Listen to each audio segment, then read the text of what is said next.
Hey, Tamara.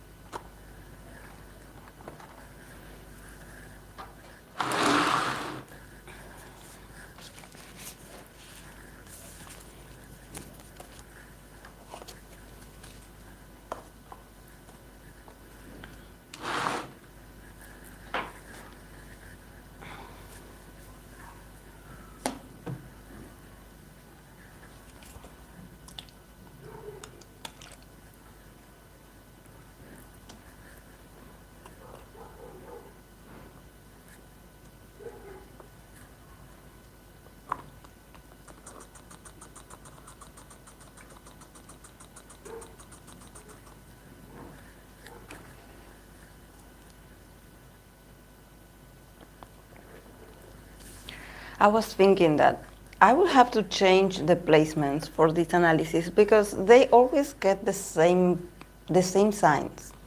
So it's getting too repetitive. Like I don't like it. I don't like it.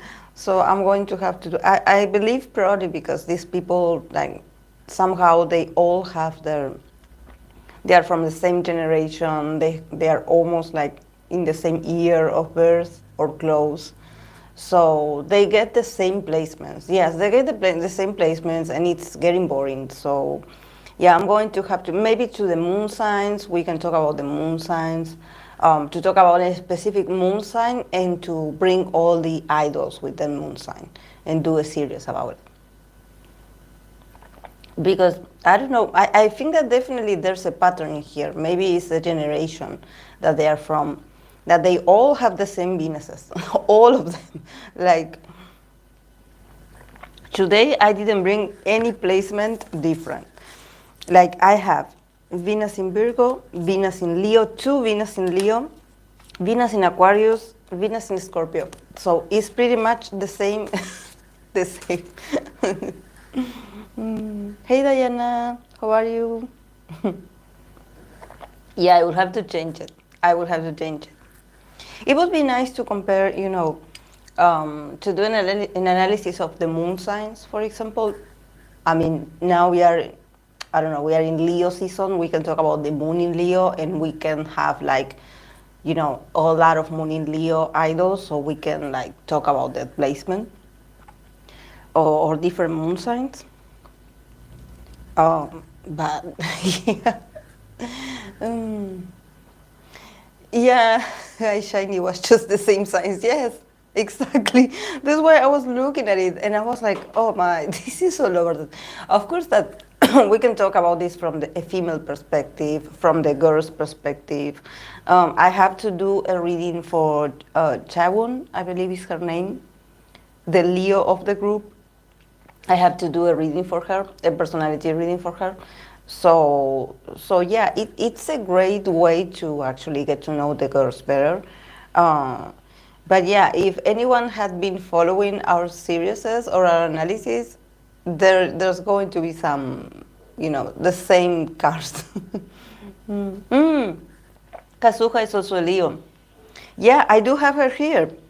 She has a Leo Venus as well. I have Chewon and Kazuka. I don't know why I want to say. It's Kazuha. Kazuha, not Kazuka. Kazuha. Yeah, I have her, like the both of there, I believe there are 5 members. I have two with the same one. So it's going to be short, guys. Yeah.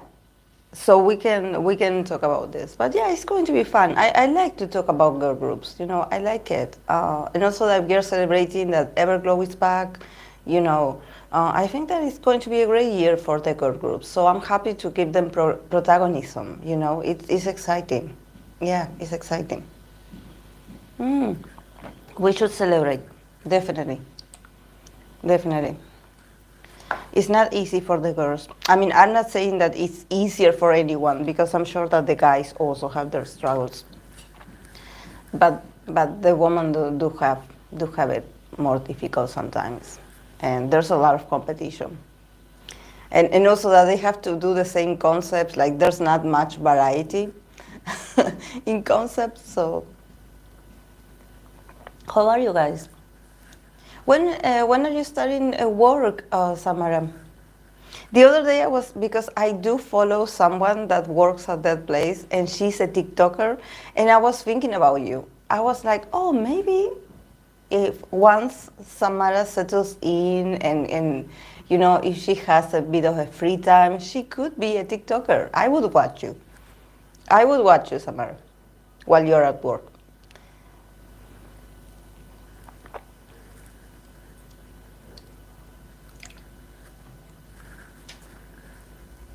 I don't know why I love to watch TikToks of people working. I don't know, maybe because I miss so much that system of um,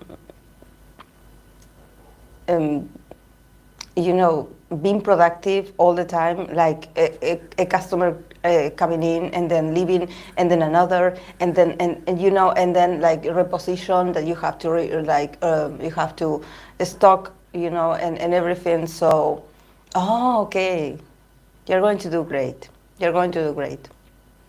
And also you're very hardworking, so it's going to be very good for you. I like it. With your Mars energy, with your Mars in Aries, I definitely, I think that it's going to be a great experience for you. I know that at first it's going to be very different and it's going to, maybe you're going to get a bit annoyed, but I think that with your energy, you can do it. You can do it. You can do a lot of things. Yeah, yeah. And also I was thinking, you know, that um, I have a Sakura, one member here, she's a Pisces, but she has almost the same placements as you. She has Venus in Aquarius and Mars in Aries. So yeah, she has those two same placements as you.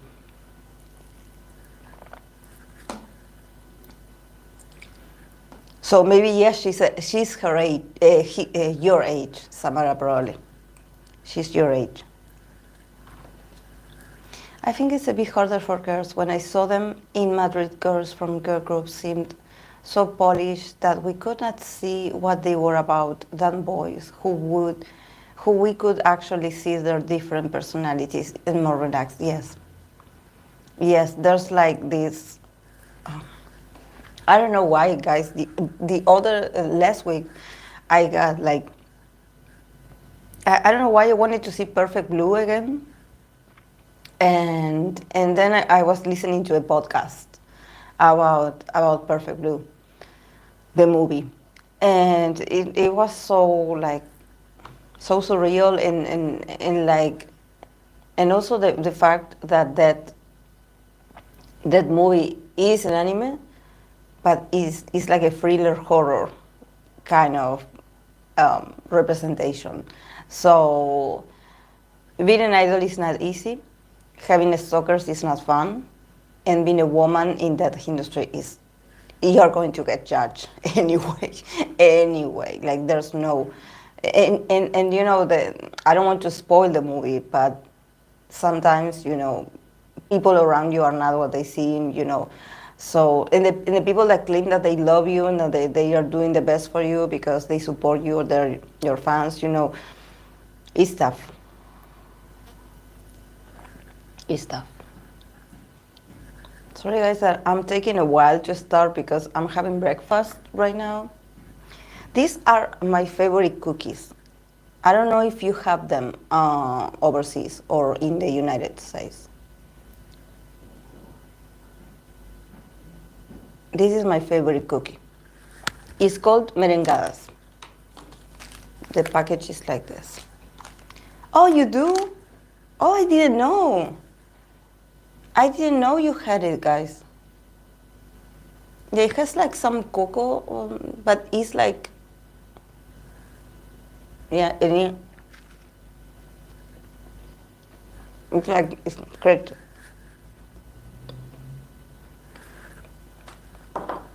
I didn't know you had it, guys. Maybe it's because it's from Bagley. Bagley, it's is it an American?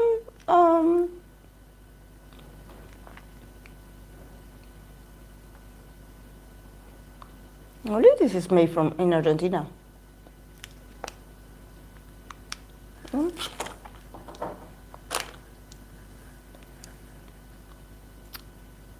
Yeah, it's very pink. Yeah, it's like, and it's squishy. You I believe it's strawberry. The filler is with strawberry. Yeah, strawberry and vanilla.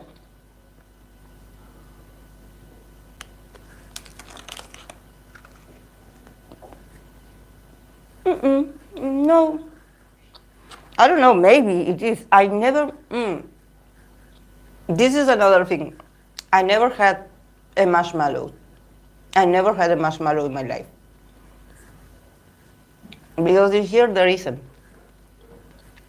So, but I know they are a bit like, yeah, like this that you eat, and it's a bit like, maybe it is made of marshmallow because it's very, see, it's very like, oh no, like it stretches. See, but it's very yummy.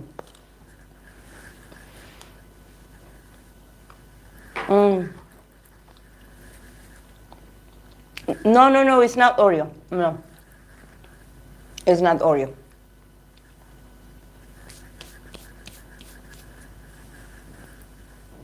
And actually, if you see, it's very high in you know, in filling. It's not like the typical cookie that is very thin and.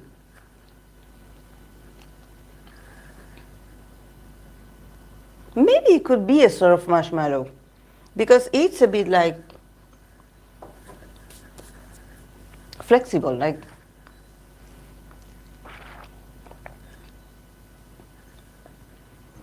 Well, I didn't know that marshmallows could be flavored. I didn't know that. I saw people like mixing it with different chocolate and things. I never had a marshmallow because in here we don't have it. I believe that maybe in some specific candy places, maybe they have a sort of like very similar candy, but you have to go to that places. That is like a whole store of just candies, and usually they are very expensive. But this, I'm not a fan of sweet things. Like, actually, that's why I'm so like amazed by this, because I used to eat this also in my childhood, and since it's very sweet, but I never got tired of it.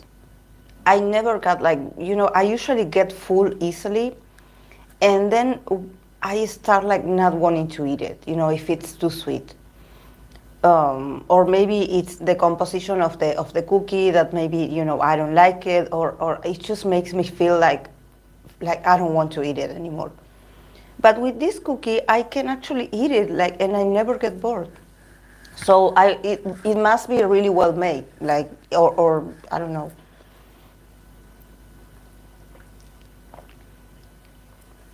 The cookies are vanilla, definitely. Yes, I had mixed bag of marshmallows last week. Banana, strawberries, and ananas. Ah, ananas also. Moon pies. Oh. The other day, I was watching some girls from, I believe they are from Mexico, or I believe that they could be from Chile as well. They were talking Spanish, and they were celebrating like Exo comeback, and they were like doing their own like cream soda, and you remember that we talked about it, and I wouldn't be able to drink it because of that cream in there. Like, there's no way. Like, definitely, when they started like mixing the drink, I was like, oh, this is going to be great. But once they put that cream on top, I was like, oh no, that's it. For me, serve it without cream because I wouldn't be able to eat it. No.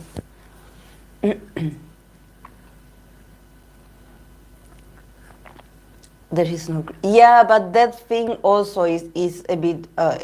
Is I cannot eat that, Samara. I know it's like a sort of ice cream, but I cannot eat those. Yeah, I cannot eat those. I cannot eat that. The sort of like ice cream that it has in there. I cannot eat that. I actually saw a lot of recipes of cream soda because it was in all over my TikTok, and I was like, I was waiting actually for some, because I remember what you told me. Yeah, I remember what you told me. You told me it's not cream, it's different. Okay, and I was like looking to see if there was like a different ingredient, and no, it's if that's the ingredient that they use, I cannot eat it. I cannot eat it. When Vacuum put whipped cream in the top for his cream soda, it was disgusting, especially when he mixed it. He and Dio actually lost with with their cream soda recipe. Yeah, I'm sure there must be a lot of recipes.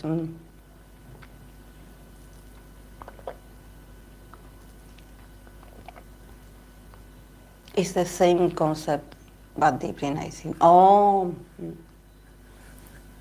no, okay. I was the other day. I was because I want to start planning like saving. I already been saving, for. I want to travel. I've never been to America, so I would want to just go, even like for 5 days because I'm not rich. Our country is not doing well, so I cannot afford to be like 2 weeks in a foreigner country.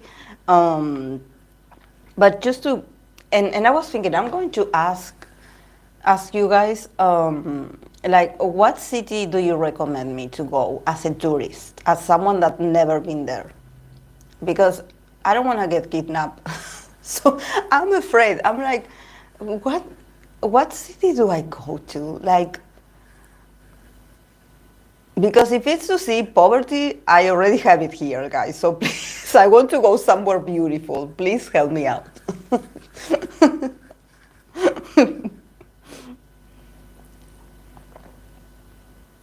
I never found cream soda with cream. Oh, okay, Hope. Yeah. Yeah, so yeah, that's what Samara is saying. That's what Samara is saying. She's like, no, there's not cream. America. I want to travel to America. I never been there. Um, yeah, I understand now, Samara. I understand. So it's not made like that. Okay, I get it. I get it. That's why you would get like all agitated. Like, no, it's not like that. San Francisco? Ah, okay. Never been to US, other continents. I can help, but not the US. That's great that we travel.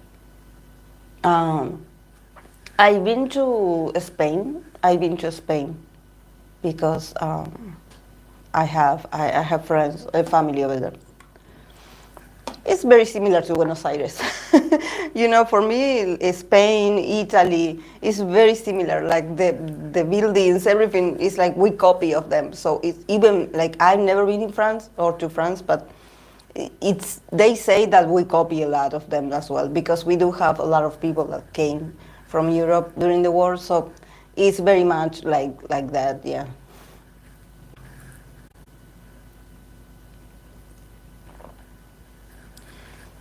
Yeah, San Francisco sounds. Yeah, I think that yeah, it's a fun city. Yeah, it's.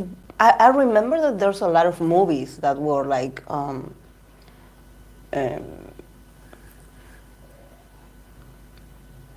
shoot in San Francisco. Because I was thinking if I go to somewhere like LA, for example, I do have my army friends that we are always talking about meeting each other because we had been friends like and I mean it, guys, we had been friends, not people that talk about K-pop. We had really built a friendship. We talk about K-pop, but we had built a friendship, and one of them is from LA. So we were always like, oh, we should meet someday. We should meet someday. Uh, but I don't know about LA. Um,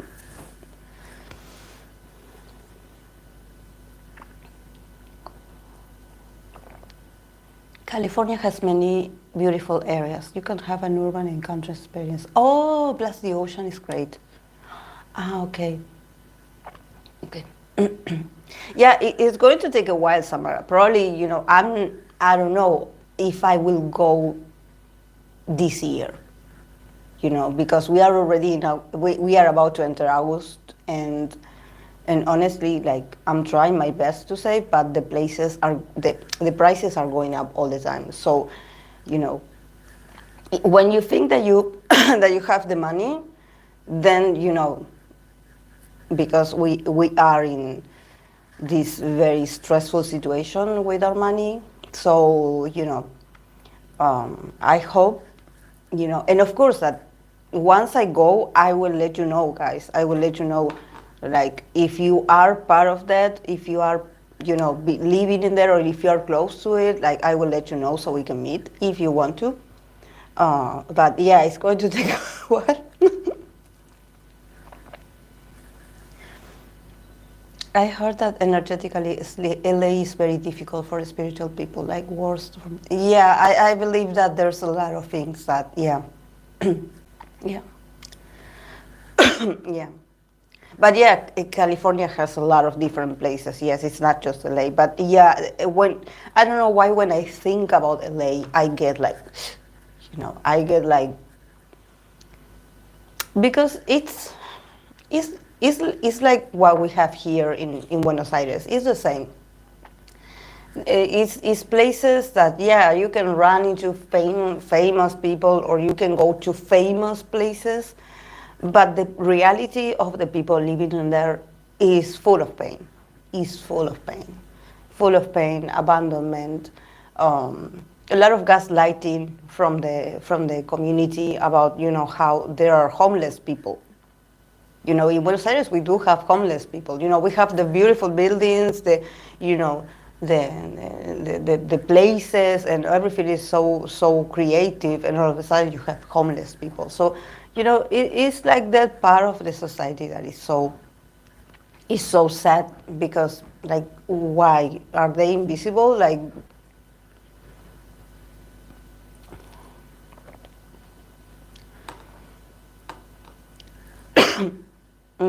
yeah. Yeah.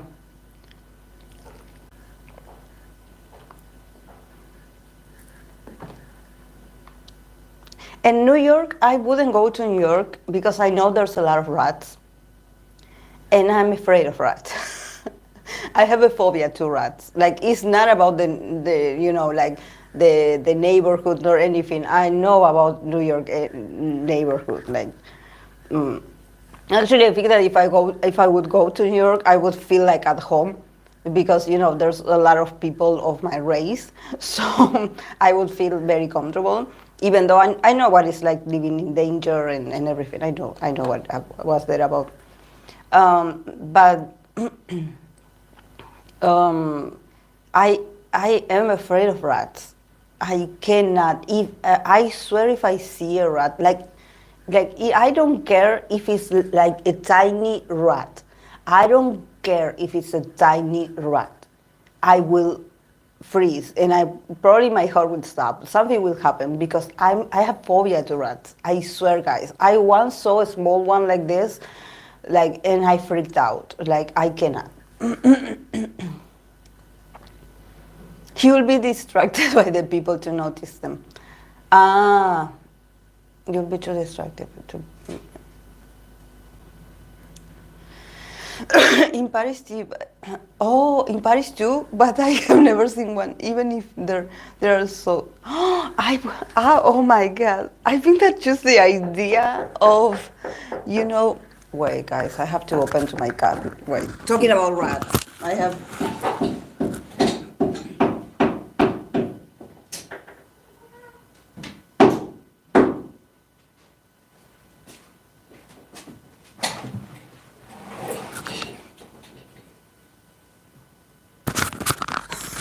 Underground.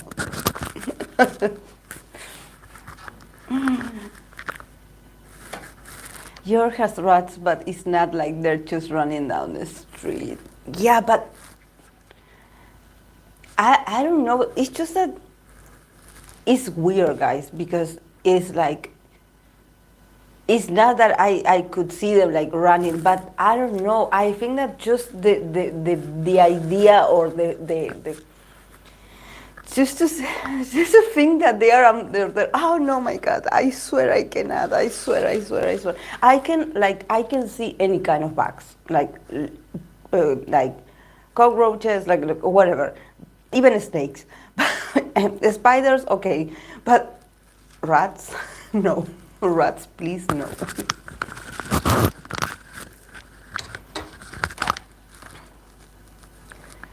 That's why I have cats. Yeah, yes, there are. Yes, there are. There are in every capital. Yes, yes, they are. That's why I have cats. But in here we are more on the, it's not the countryside, but we are more on the neighborhood side. There are probably rats everywhere, though. I haven't seen any in my street. I've known many rats from friends who had them as pets. That I cannot do also. People that have them as pets, I cannot. Like, I can, like, look at them, oh, yeah, that's great, but no, like, oh. Were your cats knocking on the door? No, no, no. Just the moment when I went to open them, my neighbor was like, I don't know, I think that they are like, because they are still building also in their part, on their side. So I think that they are like hammering something, and it's very loud. Yeah, I was like, oh no, my God, you started hammering now, like but he stopped. But I don't know, maybe he will come back, because everyone is like, my dad is on the front, like, you know, like, I don't know how you say it, like when you cut the grass of the garden, how do you call it? Cut the grass? Podding? How do you call it when you cut the grass on the garden with the machine?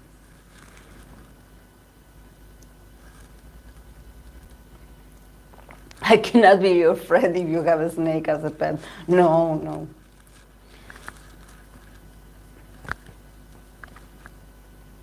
I don't know, something about exotic pets, I just cannot, I cannot understand why people have them like as pets, you know. In here, my neighbors from the other side of my house, they are um, from, I don't know if it's Brazil or the other country, and they always, I don't know how or why, but they would always like bring, like very legally, they would bring like snakes or, you know, parrots and just different animals, you know, that you're not supposed to have, you know, or to ship over here. But I don't know how or why they would do it, and they would have them.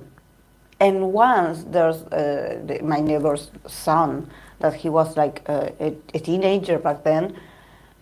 I was a baby still, but my mom used to tell me the story that he had as a pet, he has a very large snake, because it was from the Amazonas, so it was a very large snake. And I don't know, he used to have it like in a sort of cage, but I don't know how and why it got out and it escaped, and it came to my backyard. And my mom had like these little birds. I don't know how you call them. The birds that are like their color is that in their head they are red in their heads, and we call it canarios in here, canarios. And they usually have like black feathers, and their chest is white. And beautiful, like a small bird, and also a parrot. And that snake, like it was like crawling all over the cage where this canario was. and it almost he killed the canary because it was like stuck in its tongue. And thank God, I believe that one of my mom's like sister-in-law, she was also from that place. I mean, she was also like a very strong woman. So she got like a machete. I don't know if you know what is a machete is. Machete is like a large knife, like a large. And she got it, and she cut like the snake. She cut it, like she killed it because and she always used to tell me this, like, because snakes are so silent. She was like, what if it got inside the house, and she was like, that I was a baby and I was sleeping on a crib. She was like, what if the snake would enter like the house? And it's so dangerous, guys. That's why I don't understand people that do things like this. I remember once they had like a monkey, and the worst thing is that they don't know what to do with it. They just bring it and they don't know what to do with those animals. It's so sad.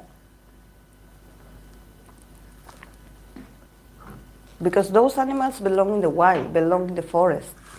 They're not supposed to be like, you know, in an apartment, like locked in a cage.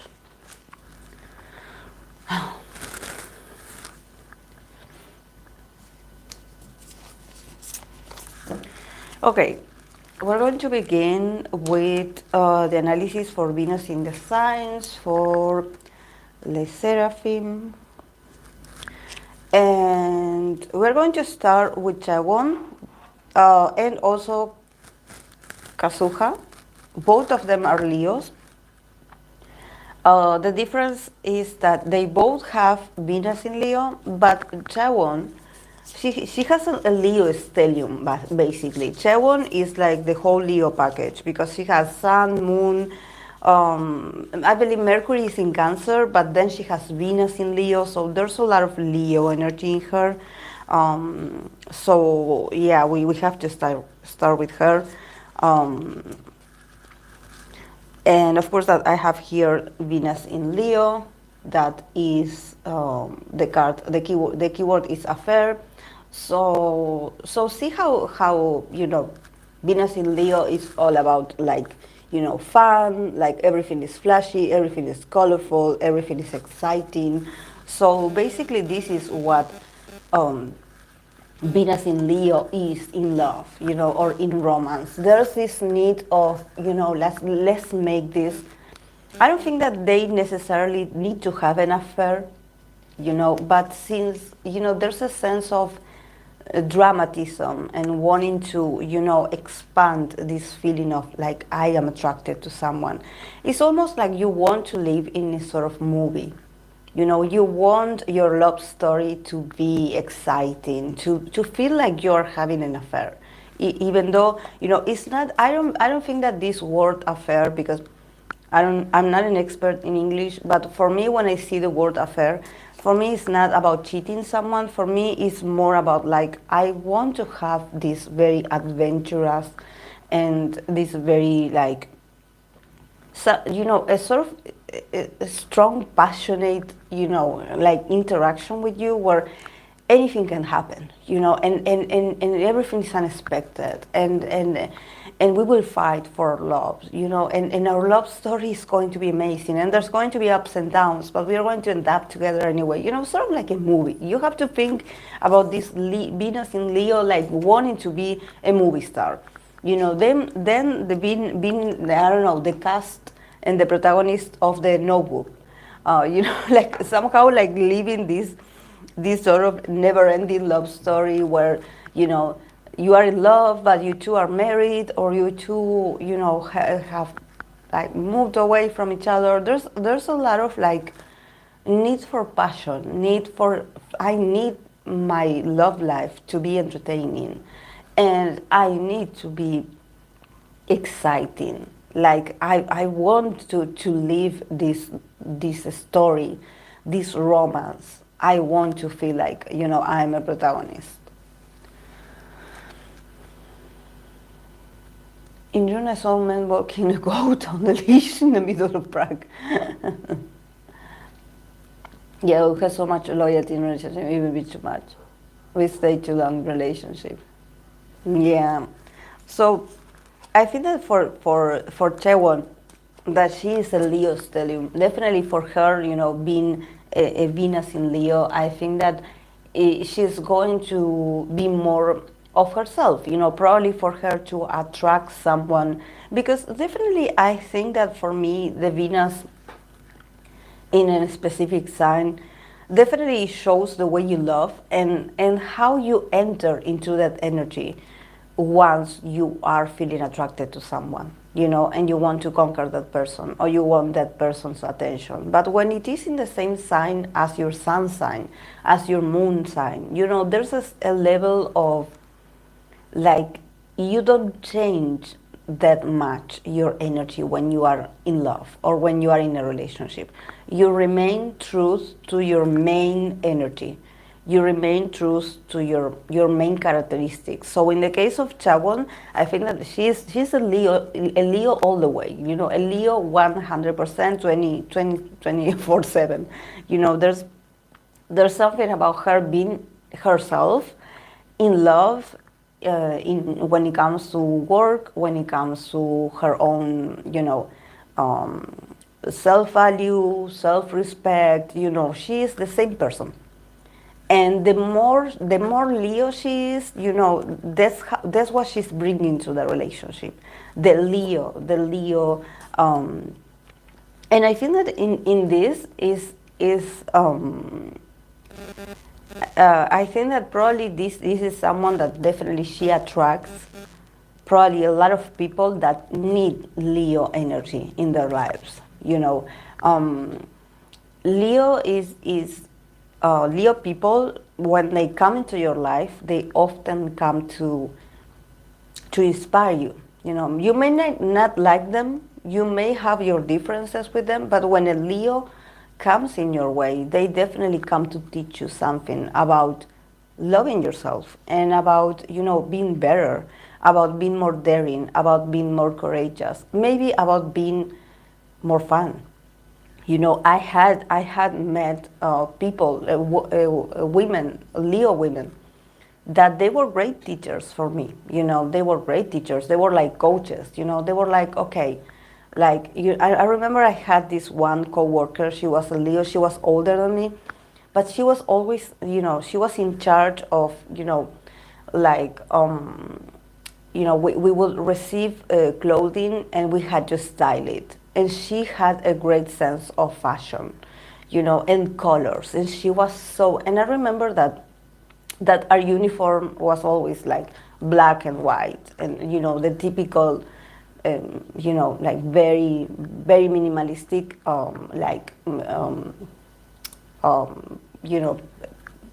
just uniform. It would be like a uniform.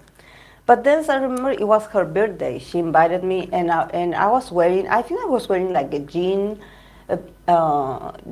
and a plain T-shirt, and I think that I had like a green sweater, not green. I think that it was gray. And she was like, you should use more colors. And it was amazing because about her, I would always it would always get my attention how she would style herself. It's not that she would style herself wearing red or all those strong colors, but maybe she would have a scarf that was a very distinctive color. And that, definitely made a statement. That sort of a style made a statement. And she was like, you need to introduce more colors to your wardrobe. And that's when I learned, I learned about dressing because, I had always I always like minimalist colors, but actually my favorite colors are red, yellow, and green.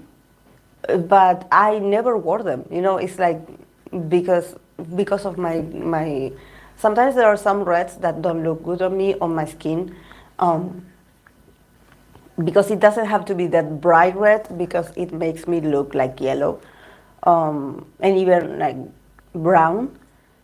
Um, so and she was like, you need to introduce more colors, and I think that that's what Leo does.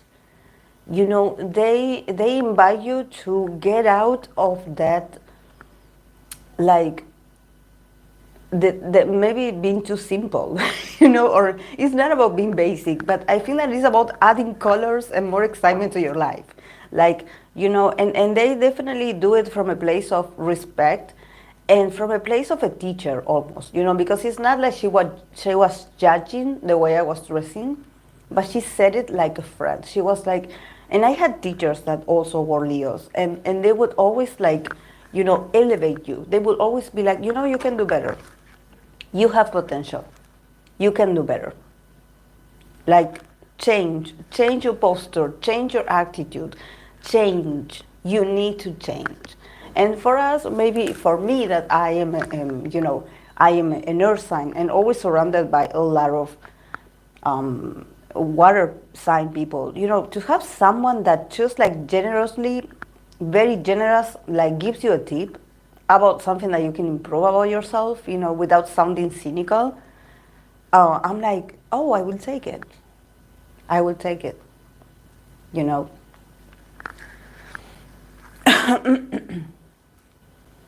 mm. The Leos I met are introverted. Oh, really? Oh, yeah, I met one also. Yeah, I know that there are Leos that are introverted.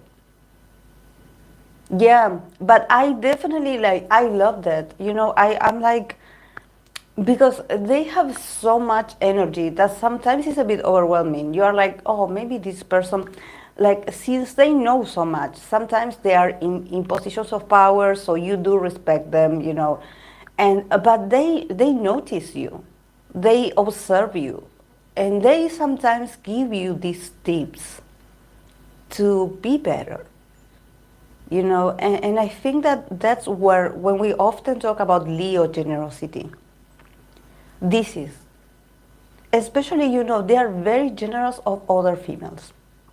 I don't know about Leo men. Honestly, I don't know much about them. I met introverted ones, like Samara said, so I don't know. But the Leo women, they always lift other women up. They are like, you can be better. Like, experience more, do more. You know, it sort of reminds me of Sex and the City. This woman, Kim Cattrall, that she is a Leo.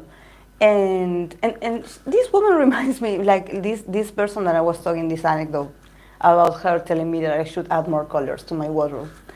Um, and and she was very, like, she looked very similar to Kim Cattrall, you know, very blondish, you know, very tall, um, and and very brave, you know, like there's no BS in there, you know, there's just, and I remember she once told me her history, you know, that she came from a very poor province of here, of my country. She got pregnant, she was a single mother, um, and how she always had to struggle in life, you know, to, because she didn't have like a partner or someone that would help her out. Her family also like sort of like left her out of the family, so she was all alone here in the capital, and she just built herself up from there. And she got her own house, you know. She saved money to build her own house, you know, to give her children a better life. She of course worked a lot, long hours, of course, you know, because it's not like money comes from, you know. um, and then she eventually at the job place, at the workplace, she met her husband of the moment. And she had a child with him, and this man also adopted his other children. So, you know, I think that she was like this sort of history of, like, she would always look at me and be like, you know, there was a moment where I didn't have anything. I wasn't born like this. I built myself. I made myself.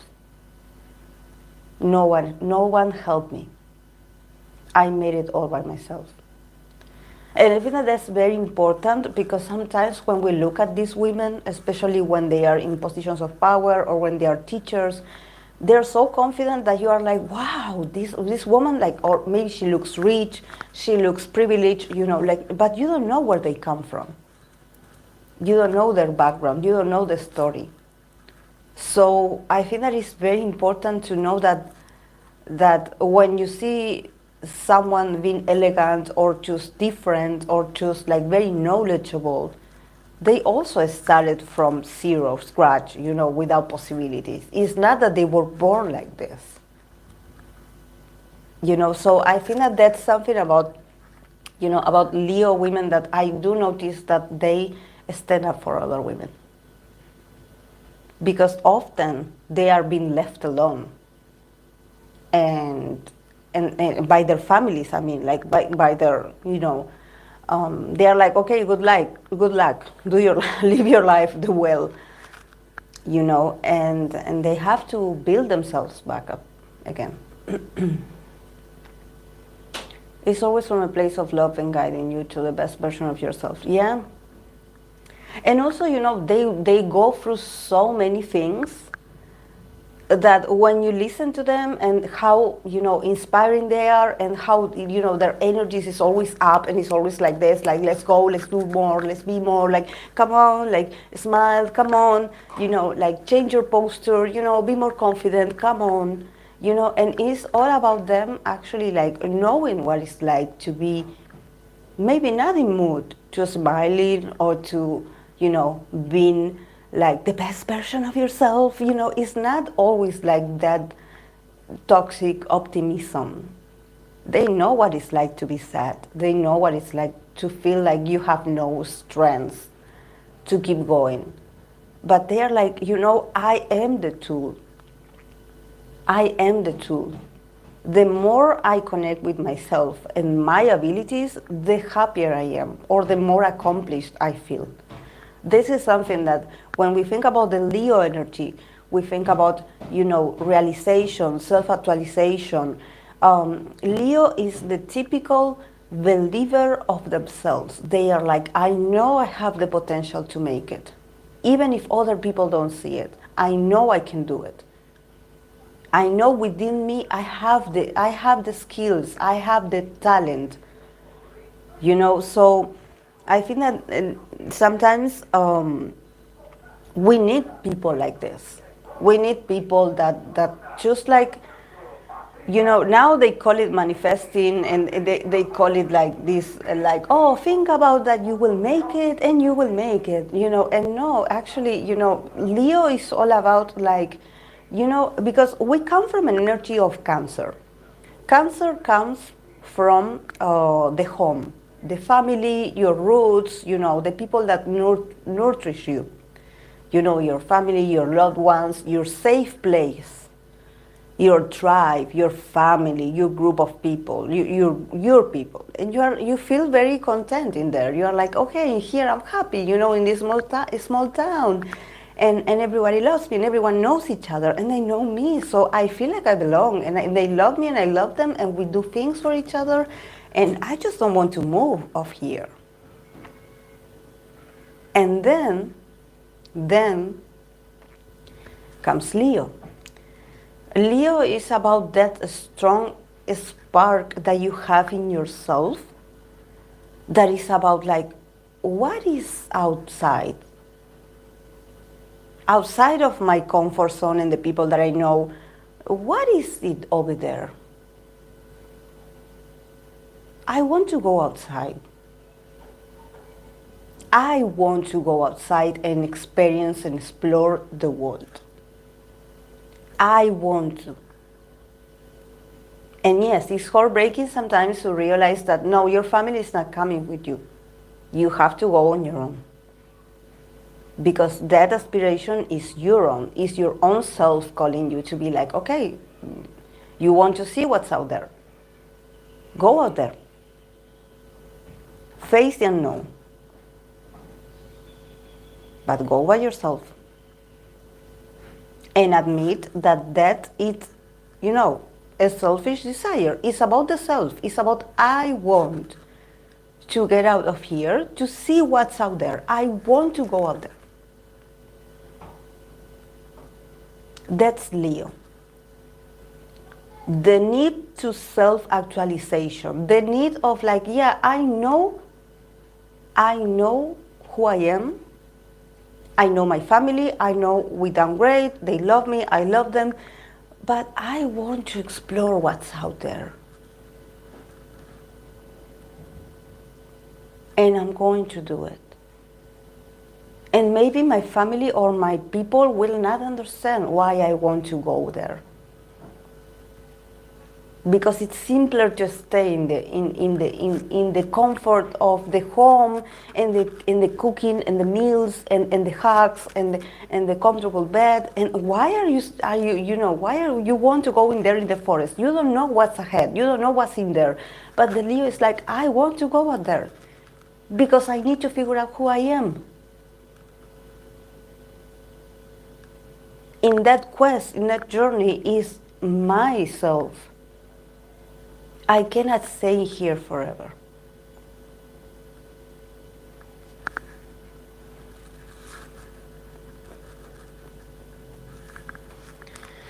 When you think you can keep going or you are at your limit, you are only at 40 of your capacity, and you can do more. You can go and much more than you ever realized. Yeah, you can be more and you can do more. People who manifest are never told about the side effects. Yeah, I know. I know. It's literally spiritual balance. What goes up must come down. But see, for example, we were talking about your new job, Samara, and I don't want to, because this is recorded, we don't want to share personal experiences in here because everyone is watching. But I think that we have to take these experiences, this opportunity, this new opportunity that's coming to you this season, that is like this that I was describing. Is that opportunity that is going to push you to that place that you don't know nothing about, that you're like, okay, this is not what I know. And I have to go by myself with my own willpower. I have to get there. I have to show my talents. I have to train. I have to, and it's not a coincidence that is happening in Leo season. So definitely the Leo season is inviting you, like, come on, get out of your shell. A world out there is waiting for you.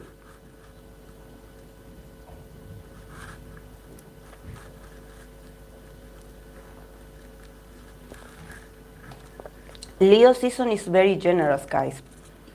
If you want to achieve something, I'm going to do a pick a card reading for the members of YouTube.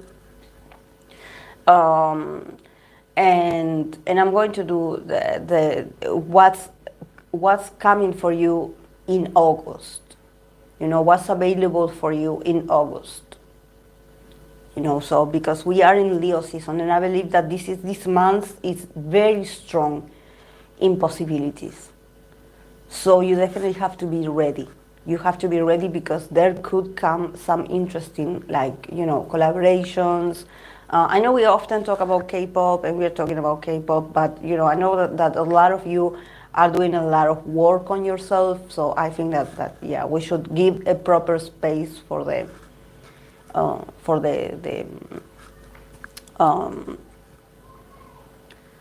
people that want to be better, or just want a guidance, like, okay, what do I do,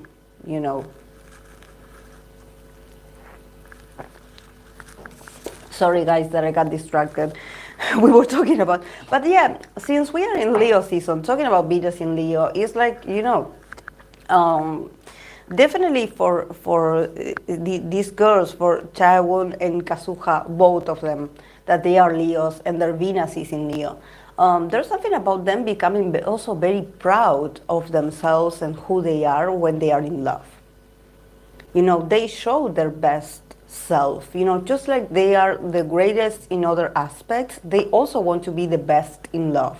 You know, the best lover, the more beautiful, like the best girlfriend that you ever had. You know, you know, they definitely are very competitive. You know, and they want to give their partner a very interesting, like, experience when it comes to dating. Them is not for the weak, because definitely they have demands. You know, they have high standards.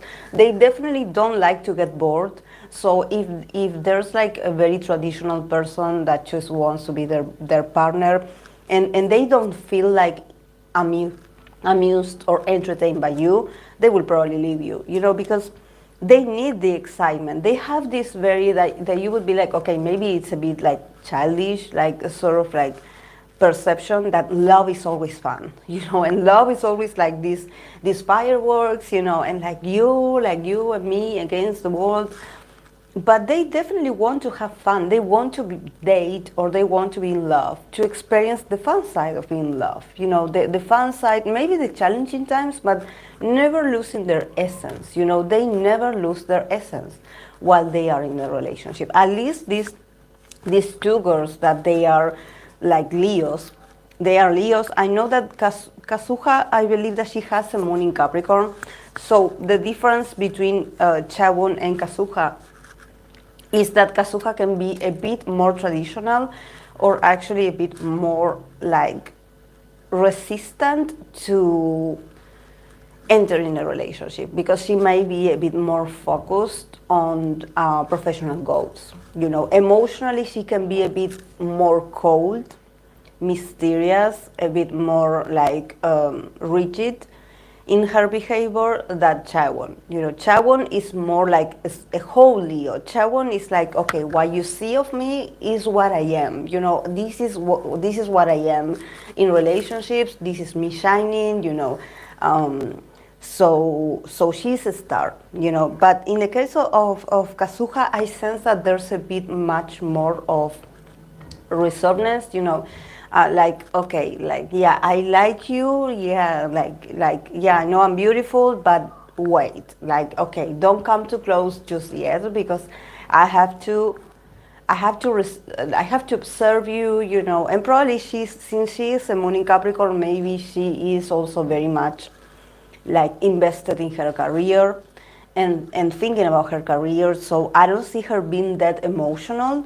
But I think that, yeah, once she enters a relationship, probably she's a bit more like, she loses a bit. I think that probably since she is starting in her career, I see her more focused on being a better artist than, you know, looking for a partner. But yeah, I guess she could, because she's a very beautiful girl, so she could like have propositions, you know, from people. But I see her more focused on work than in the case of Chawon. Chawon is more like receptive to other people's advances. You know, she's like very fun, you know, she's like very smiley, you know, very warm. You know, there's something about her being very warm, very fun, very exciting, you know, very exciting female. Very nice as well. But Kazuha can be a bit more like, yeah, I know I shine, I know that you're attracted to me, but I have, emotionally, I have my resistances. It's not, like, for me, it takes time to get a connection with someone.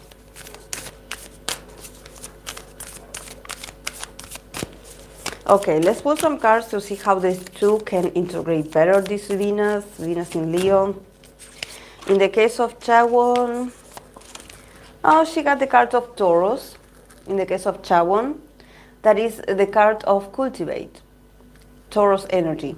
So I think that for her, this Leo and her being a Venus in Leo, her having this Leo stellium, is all about, okay, what do you do with all of this? You know, like, what can you cultivate, you know, what with this very charming side of yourself, with all these traits of you being very optimistic, of you being, I don't know, I get her like she's this sort of cheerleader. You know, she cheers for people. She wants people to be better, to have fun when they are with her. You know, she's a very motivational person. You know, she's like your personal cheerleader. You know, she's like, you can do it. You know, and I think that in here is talking more about her relationships becoming a bit more stable, her becoming a bit more stable, and probably connecting a bit more with earth signs. Maybe she needs, you know, with all that fire, maybe she needs to meet more earth signs, especially Taurus energy, that can ground her a bit, because she's always like very energetic. So this card of Taurus, cultivate, is about like be patient, cultivate your relationships. Like don't get too excited, you know, don't get like too like, oh, this is the one, we're, you know, like, no, just, you know, learn from stability, learn that relationships, it takes time. You have to cultivate trust, you have to cultivate commitment, you have sometimes to cultivate patience, because sometimes the other person is not going as fast as you want, or is not going to be as excited as you want. So you do have to cultivate a strong basis for your relationship, you know, not only on the spontaneity of the moment. Just cultivate, like, you know, basis for your relationships. Do not get all like excited and ignore that you need to cultivate like a strong basis for your relationships, especially if you do care for it and you want it to last. Yes, my Aquarius placements go, no, stop, this is going to be friends to lovers or nothing at all. And then from Kazuha, for Kazuha, we have the card of Ceres. That also is about Nurtrish. Nurtrish. It's beautiful. And in here, yeah, it's also about, you know, probably her becoming a bit softer, you know, because she has all this Leo, she is a Leo, and she also has this Capricorn. So there's something about her also probably being a bit authoritative, or a bit like having, you know, Leo has high standards, you know, they want the best of the best, they want to be the best of the best. But probably her being a moon in Capricorn, it also adds more pressure. You know, it's like, okay, this has to be perfect. You have to be perfect for me. You have to be ready. You know, I want, you know, this relationship to do better. I want us to work together. You know, there's a lot of expectations, you know. So she can come off as a bit cold and bossy to her potential partners. So this placement series, Ceres, this is about Nutrish. It's about like become softer, nourish with love and compassion your bonds. You do not get that stiff, you know, do not get that authoritative. You know, like love is not work. You have to be a bit more loving, you know. You also have to, you know, nourish your relationship with positive feelings, you know, with a positive feedback.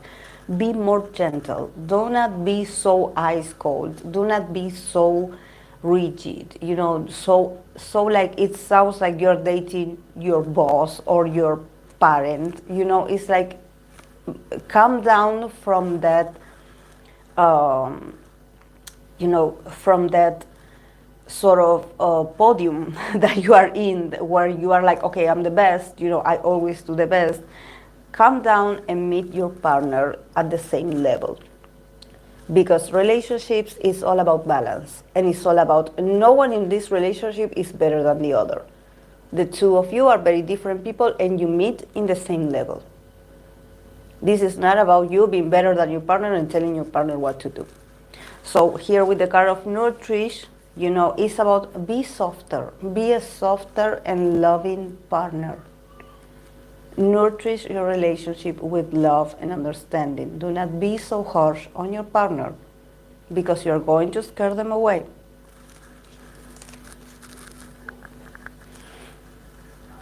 Yeah, yeah. It's a great deck. This it's very, very beautiful. My mate is getting cold, and I hate it.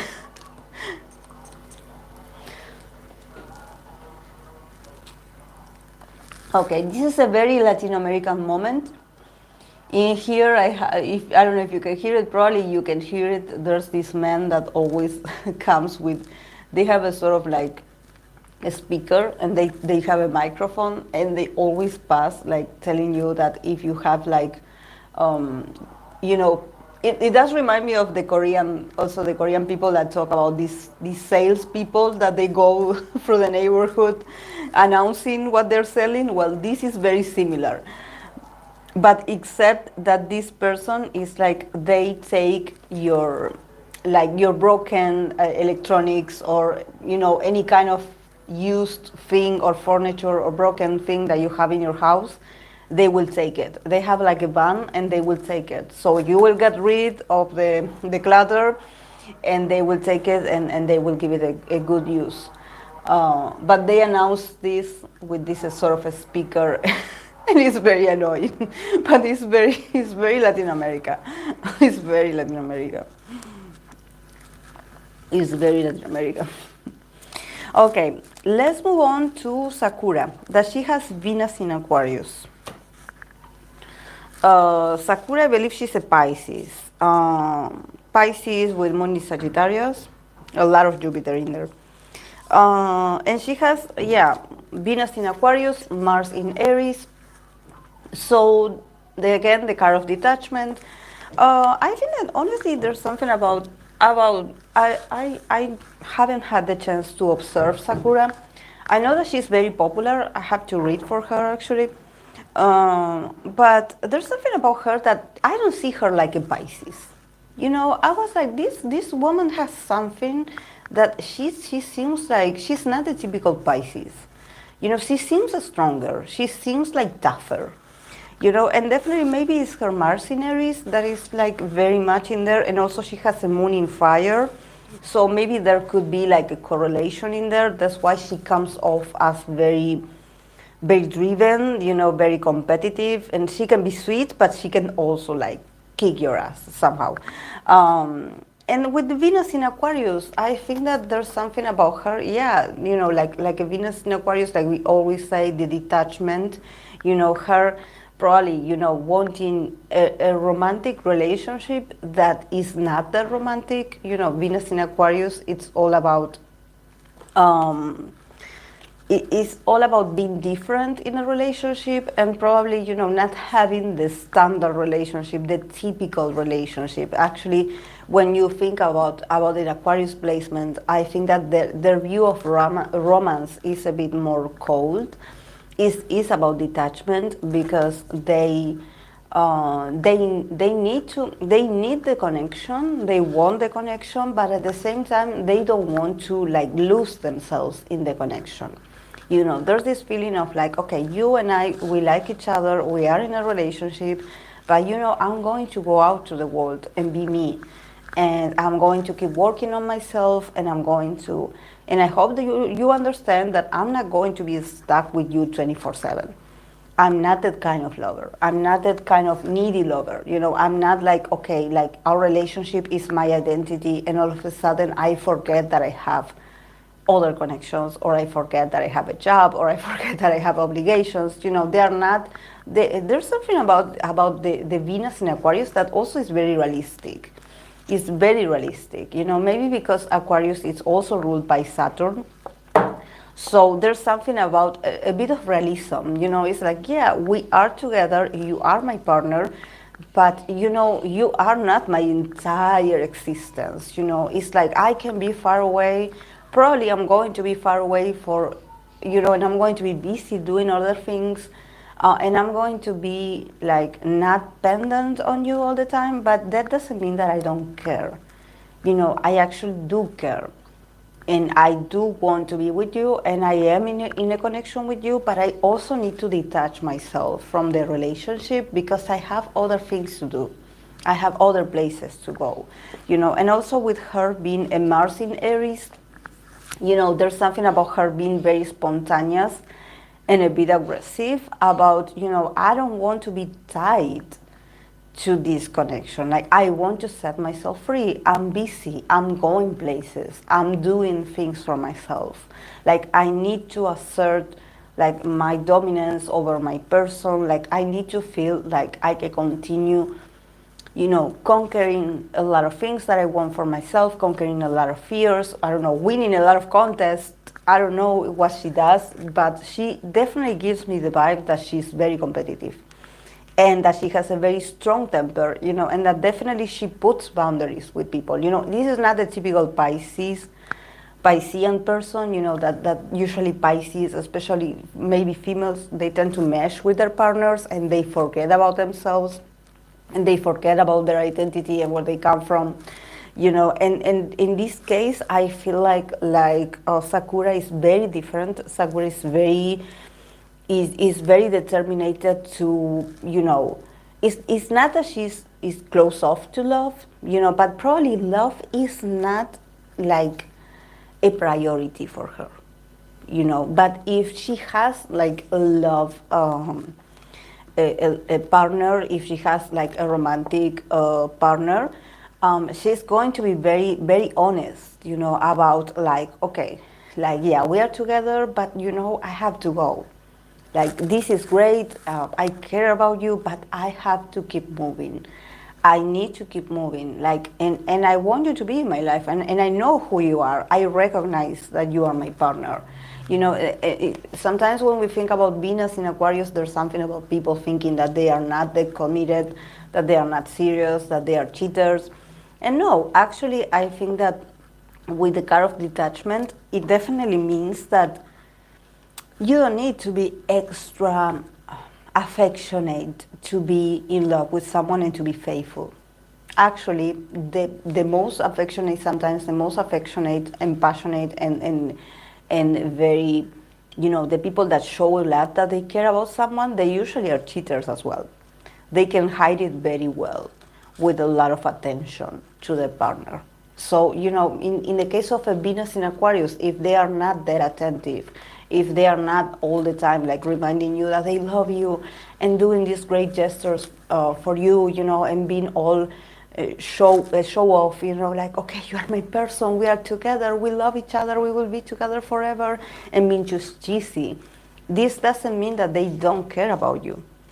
Actually, they need to detach from the responsibility of being in a relationship to keep moving and keep being themselves. And I think that in the case of Sakura, I can see her like having this very straightforward like conversations with the people that she dates or that she could potentially date about like, okay, let's keep this, let's do this, but don't expect me to be all the time pendant on you or after you or looking out for you, or to be like, okay, do you need me? I will drop all my responsibilities and all my commitments and I will go and see you. You know, this is not the typical Pisces that she's going to be your savior. You know, no, not at all. She's more like, you know, I'm busy, so you better take care of yourself. And you better do not cheat because they're going to come for you. And she's a mercenary, so she can kick your butt. So, you know, I would be a bit afraid to actually have her like, you know, get a bit confrontative because I can see that she doesn't have much patience. You know, that she's a very straightforward person, you know, and if she doesn't like something, she's going to say it. Very passionate. But yeah, she's a very, very interesting woman. Very interesting. Very interesting. Like a sort of fighter. I don't know what she gives me. Sort of fighter. Like she always has to fight people to get to the top.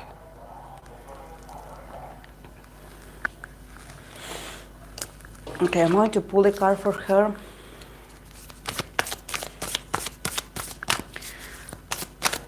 To see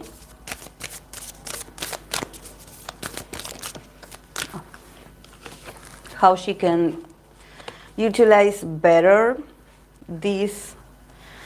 Again, again, she got this card that this is like a sort of advice that I do pull this card, so we can see how she can improve or use better this Venus placement, this Venus in Aquarius. And she got the Cancer card, Cancer card, another water sign card. It's about Cancer submerge. So it's about going inwards. It's about going in, actually, going into the waters of your emotions or what you feel. So I think that honestly, with this Cancer card, and her being a Pisces, I think that she could have a bit of a conflict being sensitive. There's something about her like sort of denying her sensibility. Like she's like, okay, I don't have time for this. I don't have time to get sensitive and emotional. Um, because I don't know if weakness or vulnerability is not very well received in her environment. But in relationships, I think that this is about her connecting a bit more with her motherly side, somehow like, okay, like we understand that you want freedom in the bond, that you want to be able to also go and do your things and be a better version of yourself.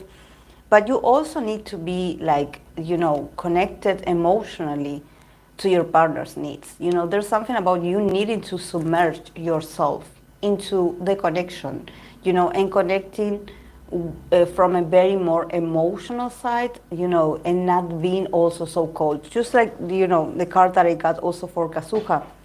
Like, guys, do not forget that, in a connection, sometimes we do have to be a bit more gentle, or this is about maybe going deeper in the connection, just like not always on the superficial level. I think that here with the card of submerge, I think that this actually lets her know that maybe she needs to pay a bit much more attention to her partner's needs, and not being like, okay, yeah, I got it. Like, yeah, you need something from me, but I'm busy.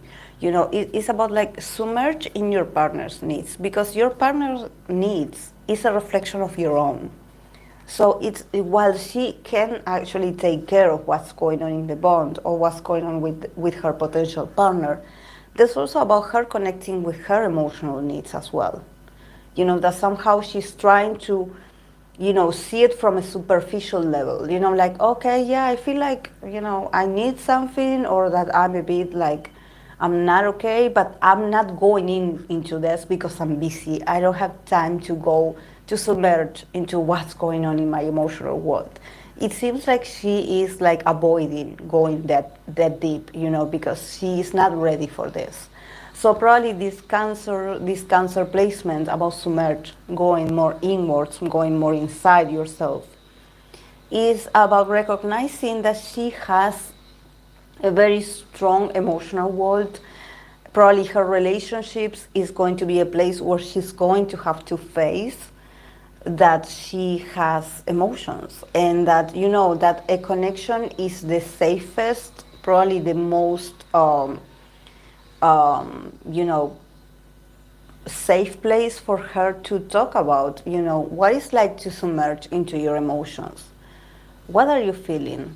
And how are you feeling? Like probably there's something about, maybe connections or relationships are going to trigger something in her, about her being a bit sensitive about certain things, and maybe she refusing to see this at first and being like, no, no, no, I'm not going to cry, I'm not going in there because, I don't want to suffer, there's something about like, okay, I don't want to touch into my sensibility because I have to be tough, what I do, I have to be tough, I have to be resilient, but probably, relationships, maybe she will connect with the Cancer guy, with the Cancer person.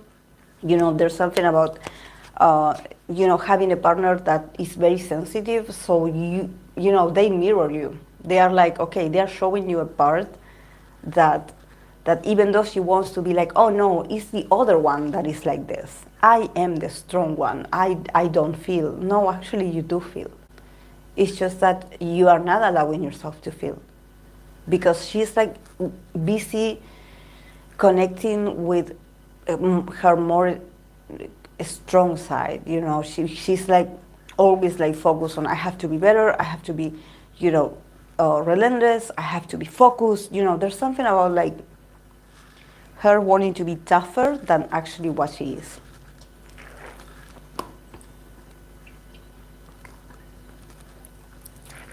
Oh, it's so cold.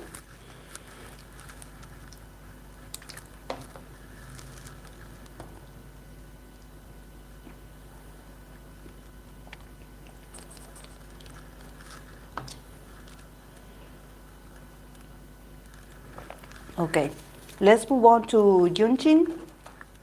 Yunjin. Yunjin is a Venus in Virgo. I believe she's a Libra sign. Yunjin is a Venus in Virgo. Yunjin, Venus in Virgo, discrimination. So, like I said, this card is called discrimination, but it's about, the verb of discriminate. It's not about, you being racist or someone. This is about being able to discriminate between the different possibilities of a connection, and you being very discriminative about, like, okay, what is good for me and how I can be good for that person as well. I want to be the best partner. I think that a Venus in Virgo, honestly, they are not very like picky about who their partner is. I think that they are more picky about themselves. They are more like, okay, I want to be the best version. I want to be a good partner. How can I be a better partner? Like being very practical, and yes, being a bit of a service to your partner. Being very responsible, being very intelligent, being always ready to help the other, and also since Junjin is a Libra, maybe in her there's this need of pleasing, like, okay, I want to be a good partner for you, I want to help you out, I want to, if you need me, I will assist you, all from a very practical place, but definitely with a lot of devotion, with a lot of commitment.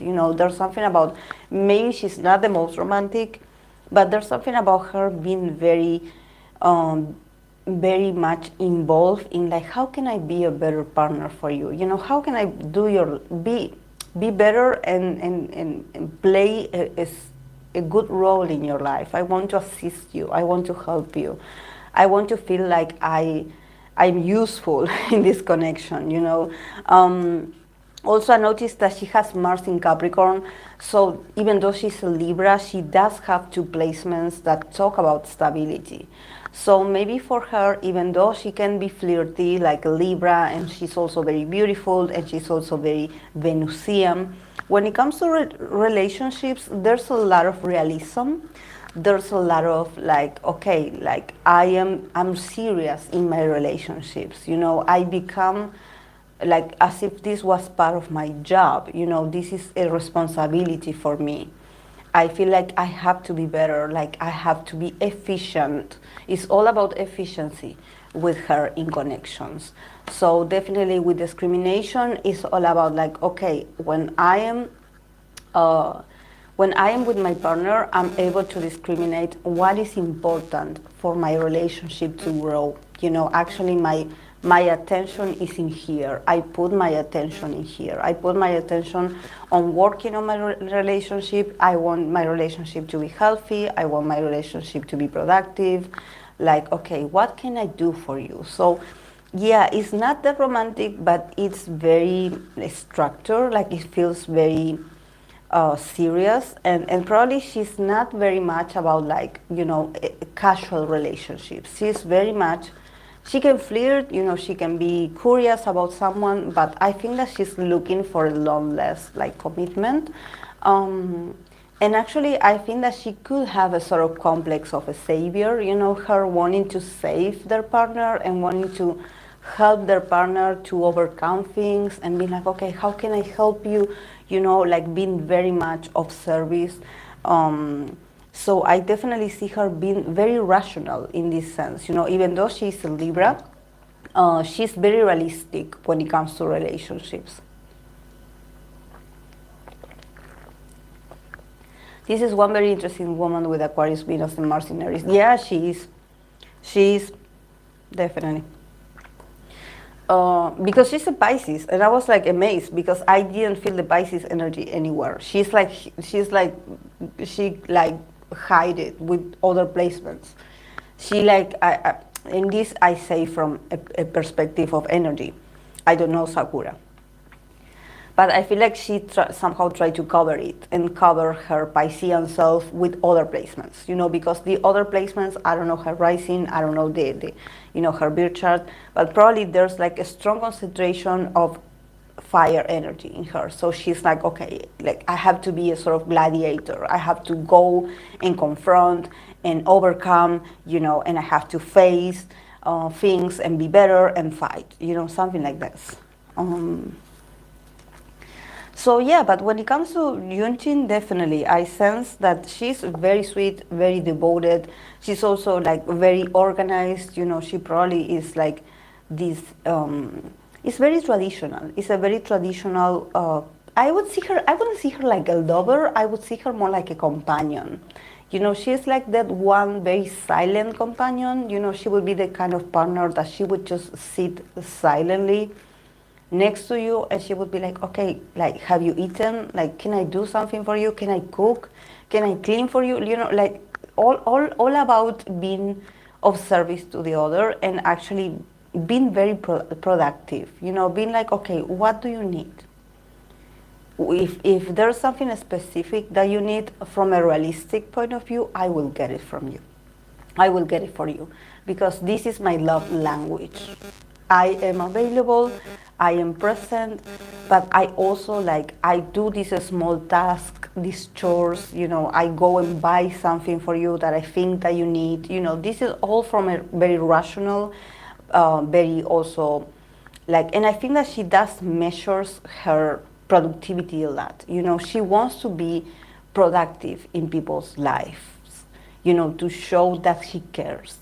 She's all about showing this productivity. It's like she can sit down in her house and count, okay, for my special person, I done this and this and this. So I think that next time I can do better at this, And it's actually very sweet. For me, that I am an earth sign, I find that very attractive, a Venus in Virgo person. But maybe for other signs that are a bit much more about, the excitement and the passion and being very expressive,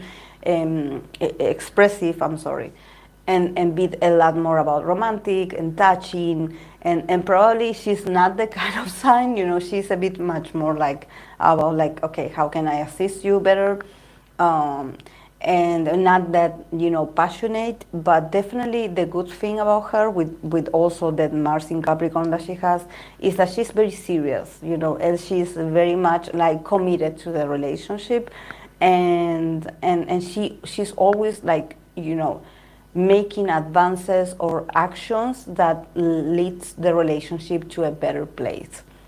So she's also very organized. She doesn't have this emotional outburst of oh, I want a relationship to be like this and you're not like this. I don't see her being like that whiny or that extra emotional about okay, you don't love me, you this. No, I see her being very much in her, in her very focused, very stable, just maybe a bit obsessive with okay, I have to be the best partner, and I have to be the best, and I have to do better next time, and I have to be more concentrated on their needs and what they need from me, so maybe I don't see her being harsh to her potential partners. I see her being more critical to herself. It's oh, okay, if I don't do this, maybe they will stop loving me, and I don't want that. So getting a bit obsessive with the details. That maybe for their partner they don't even notice it, but for her maybe a single mistake, or maybe if they forget it at a special date, for them it's oh my God, I'm the worst. So yeah, she does have to work with her need to be perfect. Definitely she has to be a bit more calm down a bit. So yeah, let's pull a card from the Oracle to see how she can integrate this Venus in Virgo. Like I always tell you guys, a Virgo placement is very challenging. It's very challenging, and since we are talking about Venus, and Venus is the planet of love, and when it's in Virgo or any earth sign, it's not that romantic actually, or it's not that oh, this is fun, but they are very devoted. they do the best. Yeah, she got the card from the Oracle of Progressions, Travel. So see, this is about her actually introducing a lot of movement to to the relationship, you know, being able to like, okay, travel, be more adventurous, like get out of the comfort zone, like keep progressing, but also, you know, keep like advancing. Do not get stuck in a single routine or in a single like sort of, I'm thinking about routinary. You know, when I think about Virgo Venus, I'm like, maybe they are doing their best, but sometimes they get caught in, they have their own style of doing things, or they have their own system of, you know, how they want to do things. So sometimes it can get a bit boring, especially in a relationship. So when I think about this progression, travel, you know, it's about like, okay, you keep being this way, but also allow yourself to progress, you know, keep moving towards something, like keep like, you know, advancing. Do not get stuck in the same cycle of repetitive symbols or repetitive routines. You know, the relationship is not, you know, a workout routine, or it's not like a job description. You know, you have to bring a bit of moving, you know, keep moving with the relationship, advance, you know, progress, because relationships move, you know, relationships have their own identity, their own energy, so you have to be able to move, be more flexible, be more fun, be more spontaneous, be ambitious, because, you know, the progression is in, and also if you see here the clock, with her being a Mars in Capricorn, definitely time is also going to show her that yes, the effort that she puts in the relationships, they're going to pay off. But you need to keep making progressions. You need to keep like having a sort of like, you know, an ambition, something to look forward to. You know, not with the Virgo mentality of like, okay, if I follow this system, I will get the same results.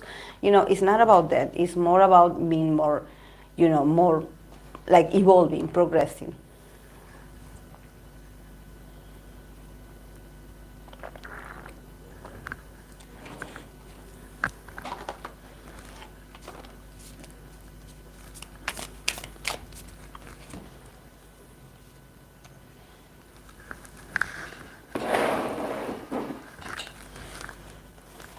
Okay. And let's move on to the last one, that is Eunchae. Eunchae, I believe she's the magnet. Eunchae. No, my cat is here, guys. If you see the camera moving, it's her. She's like scrolling her whiskers on on the phone. But you know why? Because I have the heater in here. So this is why she... Luna. Oh my God.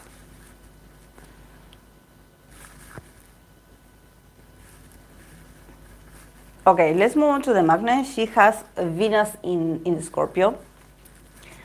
And she's a Scorpio. She actually has a Scorpio stellium. So she is the whole Scorpio, actually. And in this card, we have Venus in Scorpio, and the keyword is secrets. So, yeah, I feel that for the magnet, for Eunchae, relationships and also her personality, being a Scorpio, you know, it's all about her being mysterious and actually like, and being intense in everything in her life, but actually not telling people about it.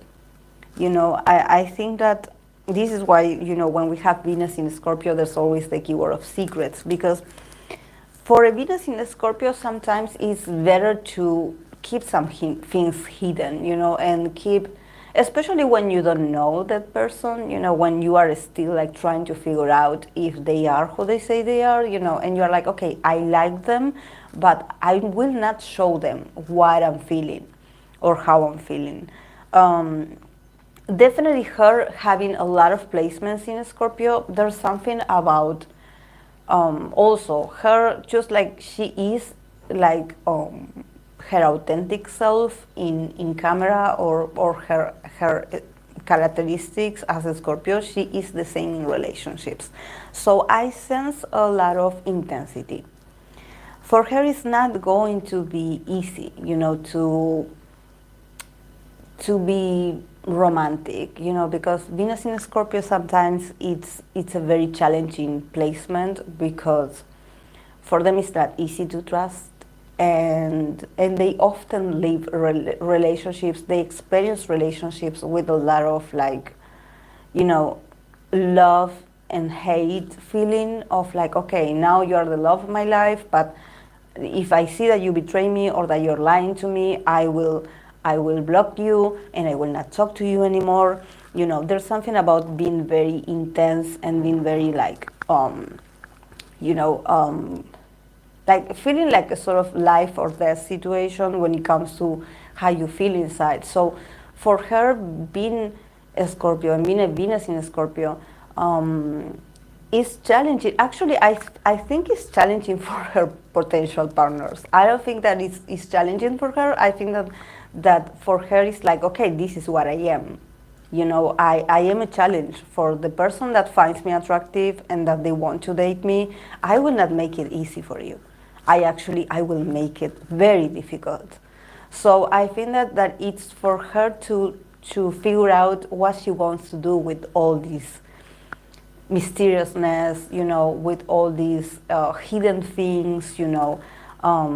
Probably she could have a thing about, you know, I don't know, dating someone and not telling others, you know, or her having a crush on someone for a lot of time, for a long years, and not telling anyone about it, you know, and you actually not being able to figure out, like, okay, who does she like? You know, who, and of course that she's very young. She's the youngest, of course, so, you know, but definitely when it comes to astrology, it's a whole challenge, the placements that she has. Because she will never feel, you know, an average amount of emotions or feelings. You know, when she falls for someone, she falls hard. You know, when she gets obsessed with someone, she will obsess hard. You know, but also at the same time, if she's over that person, she will be over that person very fast. You know, because for Scorpio, it's about the extremes. You know, it's like, okay, now I'm all about you, and all I see is you, and I have my attention fixed on you. But the moment I see that you are not who you say you are, or you are hiding something from me, or you are just, you know, you are a deceiver, like there's something wrong with you, you know, I will cut you off my life. Like, I will cut you out of my life. I will definitely, like, erase you from my existence. Like, you don't exist for me. You are a ghost. You know, so there's something about her feeling very intensely, maybe in the connections, you know, and just not being able to regulate. I think that when you have a Scorpio placements, when you are a Scorpio, you have to learn to regulate that sort of love-hate feeling, you know, because yeah, sometimes people are going to disappoint you, and sometimes people, yeah, they're going to show you a lie, or they're going to disguise things, or they're going to hide things from you. And for Scorpio, it's like, you know, they definitely see through people. They have the ability to see, like, your shadow self, the things that you're hiding. So it's not that they are going to judge that you are hiding who you are, you know, it's not that they are going to judge you, but it's like they want to see what you do with that shadow, with that defect, with that part of yourself that you're hiding, with that secret that you're hiding, with that thing that you are not saying. They want to see, like, the raw part in you, you know, the core in you. Like, okay, I noticed that you are, like, somehow avoiding talking about this, or you're not looking at me straight in the eye. I see it. I know that you're hiding something. I'm not going to judge you, but I need to know, like, why are you doing it? You know, a Scorpio, usually they make others feel uncomfortable because they see the BS. They see that you're hiding something. So it's like they put you to the test about, like, okay, you're hiding something. Why are you hiding it? You know, are you hiding it because of you feel vulnerable? because, you know, you are not in a good place in your life and you feel like you have to fake certain things in order to move on, they will respect you for that. They will respect you. They respect vulnerability. They respect people having, you know, their insecurities. But what they don't respect is people like being on purpose shady to manipulate others. They are like, okay, I see what you're doing and you are trash. You know, so definitely for them it's a whole investigation process. You know, for her it's like, okay, the more she likes someone, the more she's going to want to get into that person's skin to see what that person is about. Definitely. Definitely. So I think that you know, she's not for someone that is weak or someone that you know has like a strong or is very susceptible to criticism or is very shady. Maybe someone that shows a part and she's like, okay, I like that person because, you know, they have this very cool vibe. But once I really like I started like investigating this person, I noticed that they are not who they say they are. And like, yeah, I get it, but if you're a bad person, I'm going to expose you. like really. And I know that she is the youngest, but I think that with all these placements, she definitely has like the potential of actually like detecting a lot of fakeness, especially in the business that she's in, so she can actually save herself from a lot of abusers or from a lot of people having very toxic traits coming to her, you know, with some, you know, propositions, or people that wanted to date her, or people wanting to get to know her, and her being a bit like, thanks to all her Scorpio placements, being very, very sharp and being very like strong and intuitive and being like, oh, I know what you're doing. You know, and of course, like her, like selecting, like, okay, do I move on with this person, or I just don't feel comfortable. It's up to her, because the knowledge, she does have it. She definitely can read people. She can read people energy. So yeah, for her to actually like, you know, figure out if she wants something with that person, it depends. She has to do her detective work first. Okay, let's pull a card to see how she can integrate the Venus better. Yeah, she got the card of dignified strength. So see, like I was telling you, you know, actually her Scorpio placements are her biggest strengths. All her Scorpio placements are dignified. So it's like they give each other strength. So the more scorpionic she gets in relationships or in connections or even with herself, the more successful she's going to be in relationships. Because she has to, you know, understand that her intensity maybe is her biggest like strength, you know, and that she should be with someone that actually like, you know, supports her being intense or supports her ability to be a very passionate lover, maybe to be a bit distrustful at first, but yeah, she has her reasons, and this is part of who she is, and this is her strengths.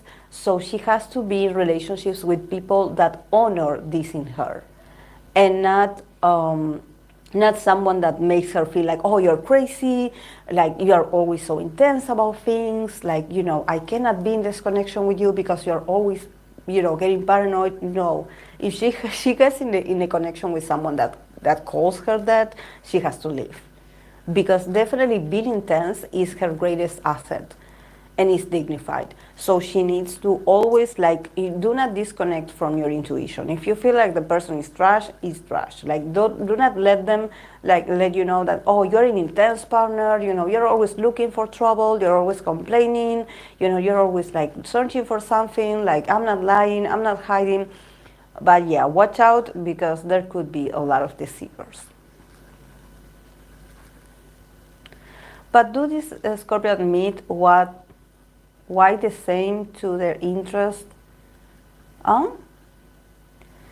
But do these Scorpio admit what the same to their interest if they do the same to them.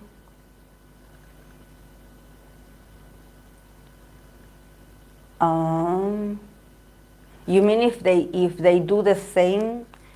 I mean, if the other part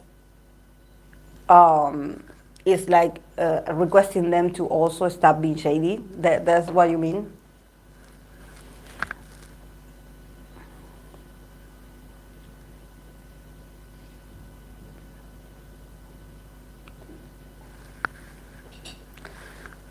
I mean, I don't know. I think that honestly,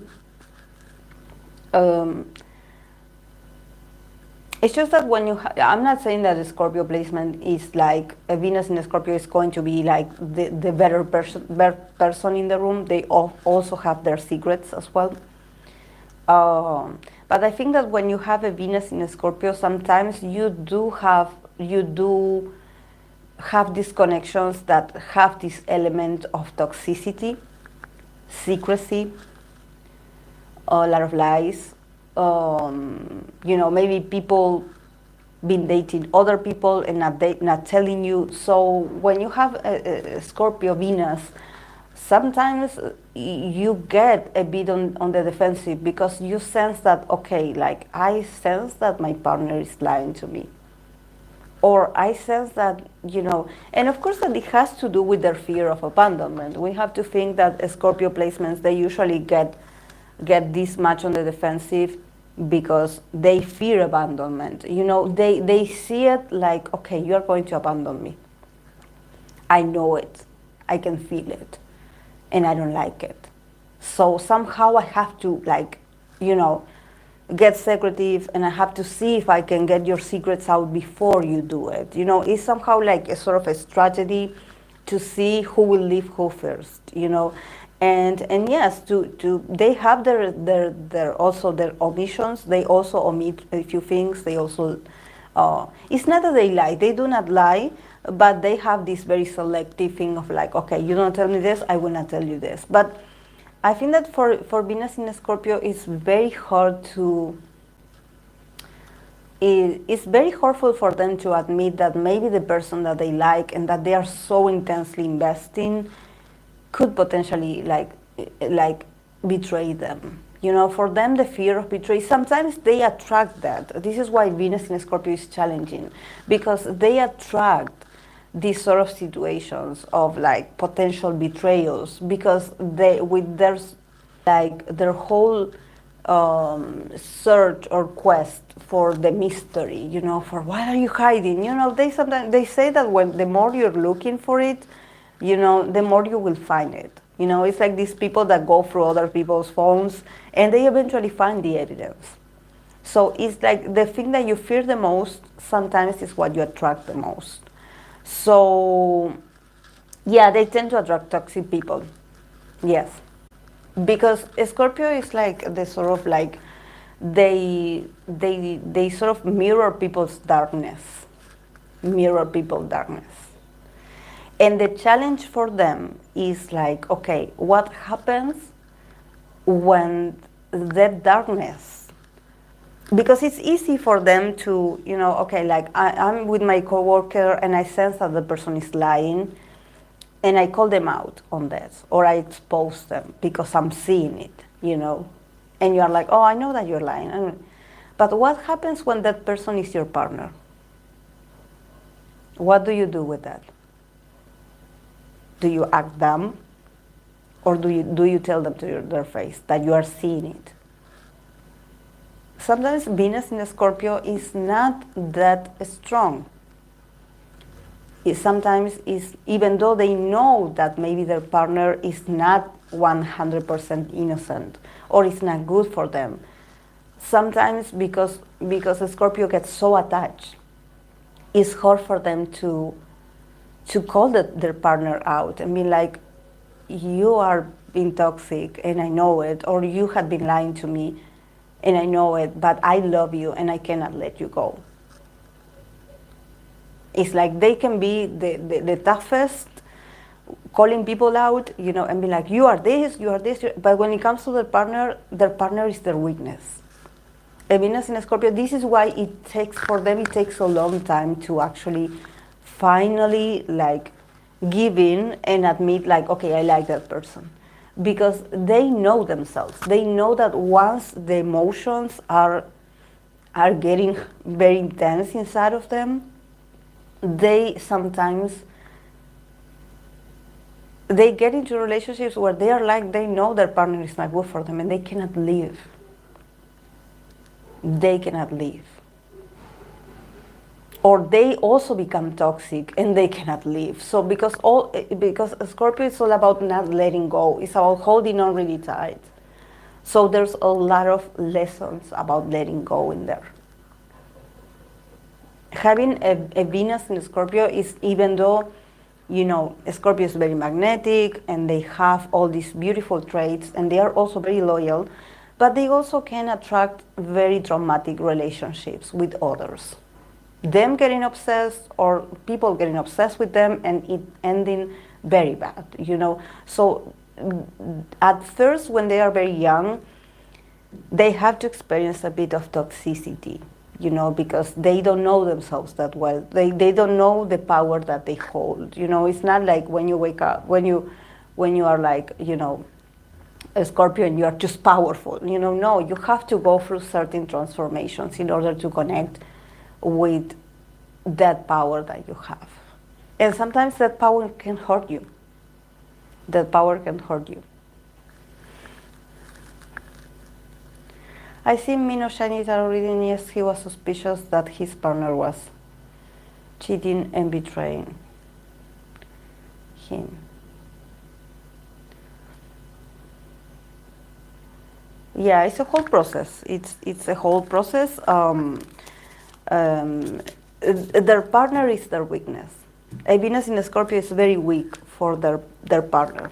It's like they can be tough in a lot of things, but their emotions is just like, that's why they take their precautions when they're meeting someone, because they know that they can get fully into this, you know. And with this, I don't mean that they are always like, oh, I'm so pure and I met a toxic person. No, sometimes they also become toxic because they are so invested, like so in there, that they also like, this is why their partners are toxic, because they are triggering a darkness inside of them as well. You know, it's like they feed off each other. It's like you're dating a Venus in Scorpio and at first they are very loving, they're like, but when things start getting nasty, they get very, like they will not just let it go, you know. It gets very, they are intense, you know, definitely they are intense. And they are very, you know, like they react also very impulsively, because remember that Scorpio is also ruled, is not only ruled by Pluto, but it's also ruled by Mars. So, you know, there's a bit of aggression in a Venus in Scorpio. There's a bit of aggression. There's a bit of, you know, like a Venus in Aries. You know, there's a bit like, I cannot hold my impulses. You know, I cannot hold it, you know, and the more connected, the closer I am to you, the more aggressive I get with you, because there's this sense of like, I feel so much and I cannot help it. I need to let it out.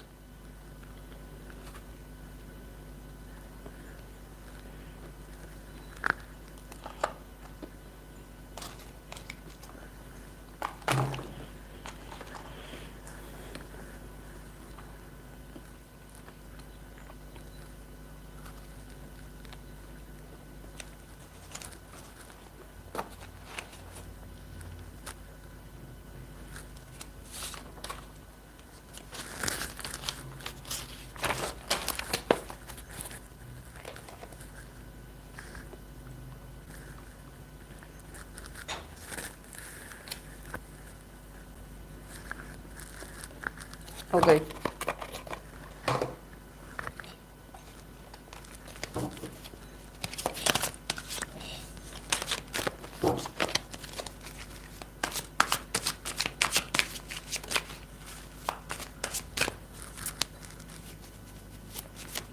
And in the case of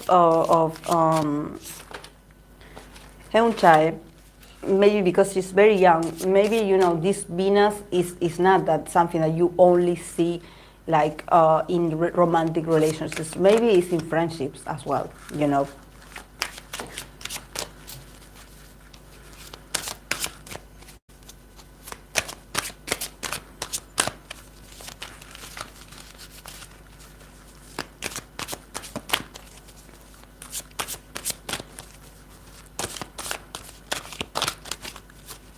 Okay, I'm going to pull a few cards for this comeback for infinite, because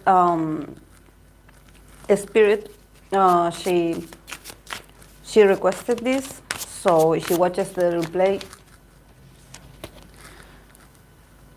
Oh my.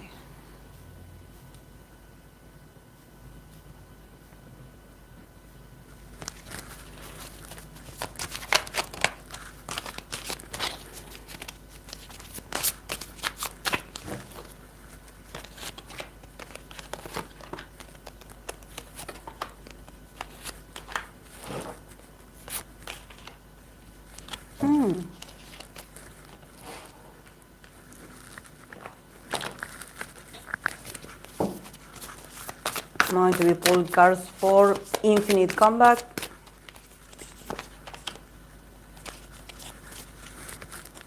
Okay, I see a lot of queens in here.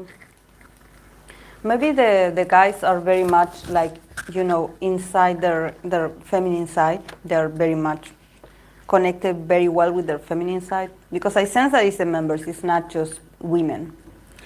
Okay, let's begin with the cards that they got. They got the card of Six of Swords. Oh, sorry, not Six of Swords, sorry. Eight of Swords. Eight of Swords. Now Six of Swords. The Devil. Queen of Wands. Look at this Queen of Wands, how beautiful she is. She's beautiful. And Queen of Cups. The Queen of Cups also is beautiful. I love this deck. This is my favorite deck. I always tell you guys. Okay, and then from the Oracle, we got Saturn in Libra, Devotion. So, yeah, definitely.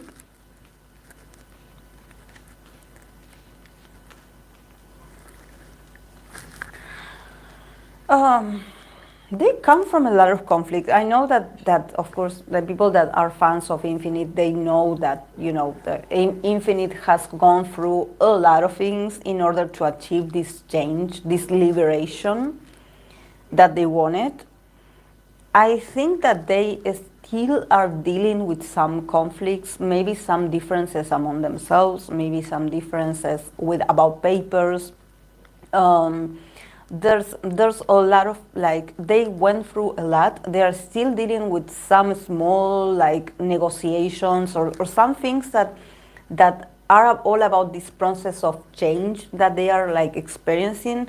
But there are still, like, some, I don't know if maybe there's lawyers or there's just people, like, being very unpleasant to them and making it difficult for them, you know, or making things confusing. It's like, okay, you sign a paper, but you know that paper is missing something and you have to do it all over. So, or maybe some of the members not wanting to sign it and be like, okay, let me check this with my lawyer, you know. Like, definitely for them it's not, this hasn't been, from a mental point of view, this has been very stressful. Like, they are liberating themselves, of course, but this is, like, you know, it's not something that you're like, okay, they are finally free. I think that they still are moving slowly, are working through some conflicts because they still have to deal with those. The change is here, thank God. We have the Six of Swords that is about moving on. The change definitely is here, but they probably have still a few inconveniences that they are like, oh my God, I thought that we were over this. And also with the Devil in the middle, this is like very strong here, like the Devil card in the middle, that also the Devil card talks about attachment.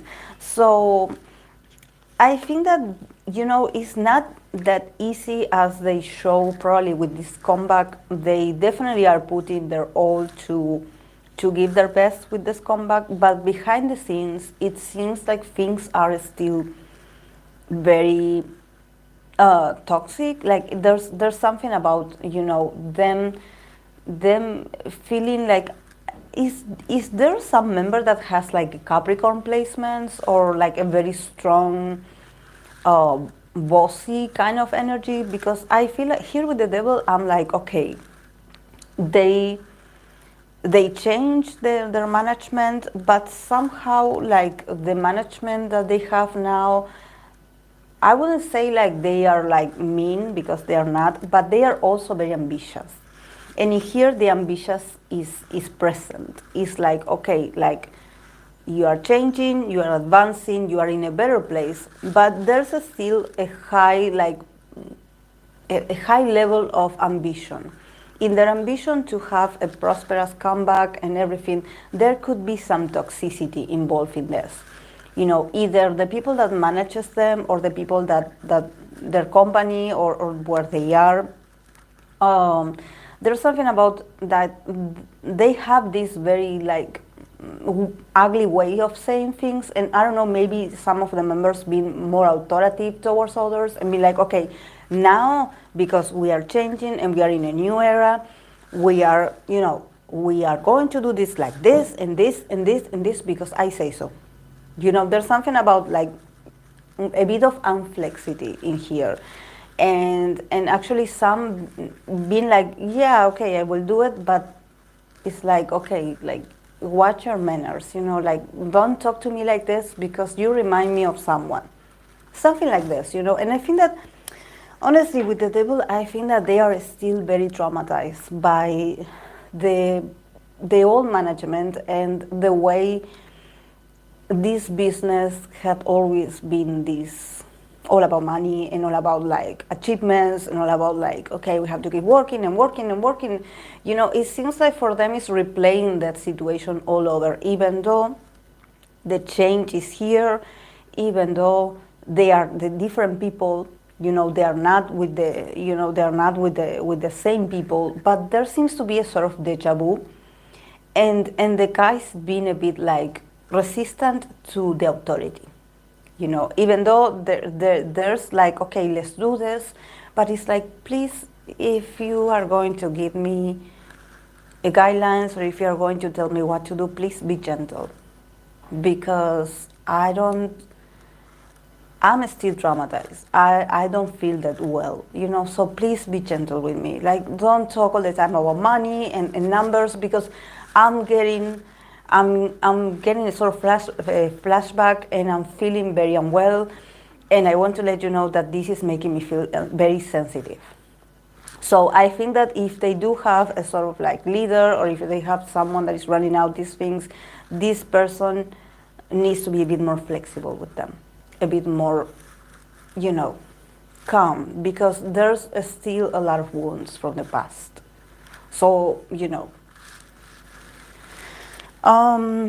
But yeah, with this queen, the Queen of Wands and the Queen of Cups, definitely I see them like really like, you know, being in this comeback is them owning their own power and being in this queen sort of behavior of like, okay, we have been in the industry for a while, so we have to reconnect with our power, you know, with our shining, with also their owning their own experience and being, you know, in this sort of like in the throne. You know, this is not about them like being rookies. This is about them recognizing that they are royalty, you know, that they have the experience, that they have this very strong experience that backs them up with everything that they are building. You know, they don't have to get out or get off the throne to please people. No, they can reclaim their you know, their potential, their experience, their achievements. You know, it's all about them reconnecting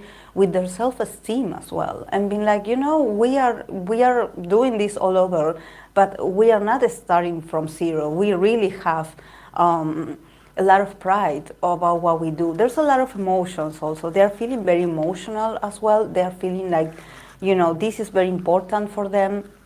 But yeah, they're trying to show their best side, you know, their very majestic side, you know, smiling a lot and being motivational and also being been, you know, in a position of power, you know, in a position of like, okay, you know, we made it, we are here, we are not just regular people, you know, we are here, we have our trajectory behind us, you know. And also this card is very beautiful, you know, Saturn in Libra, devotion. So definitely they do have the love, still the devotion of the fans. So this comeback is going to be very, very meaningful for the fans. They have the devotions of the fan, they have the devotion of others. You know, people are very devoted to them.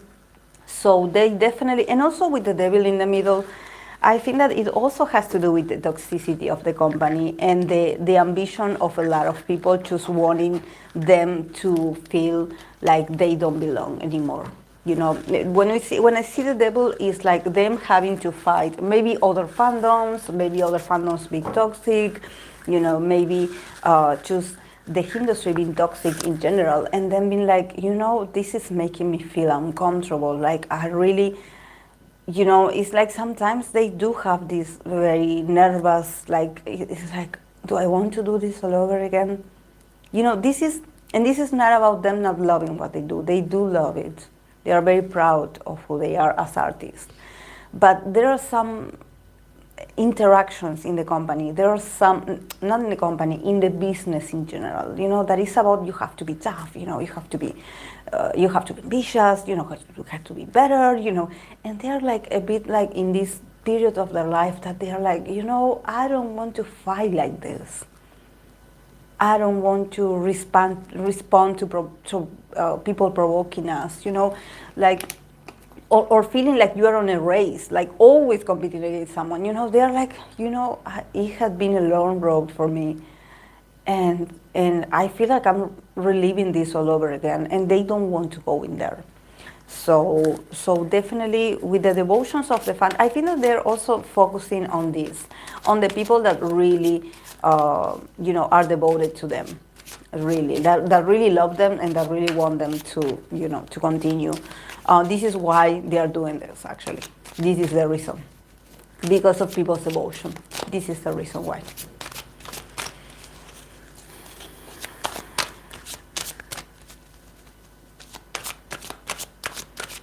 And there's a lot of money and actually power struggles, you know. There's something like, you know, I don't know if other people see them like a threat or something like that, but there's a lot of like very strong feelings of envy and like, okay, you cannot do better than us, you know, something like this. It's very nasty, actually. I saw the devil in the middle and I was like, And this is why whoever is managing them is like, okay, guys, we have to be the best of the best, and we have to get right now. And you know, this person is being flexible because they know that the business is still pretty much the same. It hasn't changed, actually. You know, that you have to be tough somehow. You have to be ambitious, because otherwise you know, there's no reason why you should come back if you are not that invested and that ready to go to the jungle, basically fight the jungle of the music business, of the K-pop idol business. But they do not do this to compete with others. They do it because of the devotions of the fans, definitely.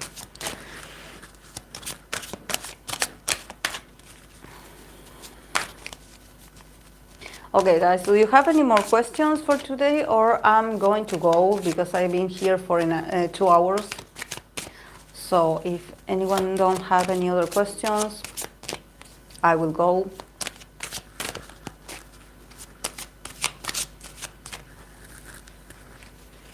Because I don't have anything written down.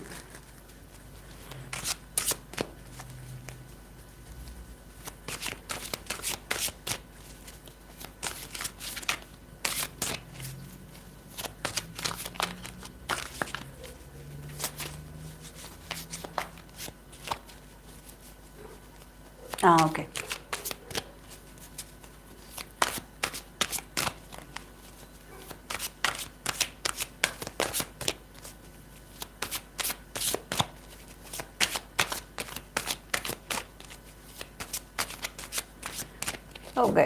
Okay, guys, then I'm going to go. It had been fun. Thank you so much for the people that joined. Thank you so much. So yes, and we will continue with the Leo season. I'm going to be reading for some more idols during the week. And I'm going to also be doing some readings for the channel, for the members, and also for Patreon. So yeah, we will continue working, guys. Thank you so much. Have a great weekend. Enjoy your weekend. And yes, yeah, it's very slow in K-pop these days. Yeah, thank God, thank God. So thank you guys for being here. Bye.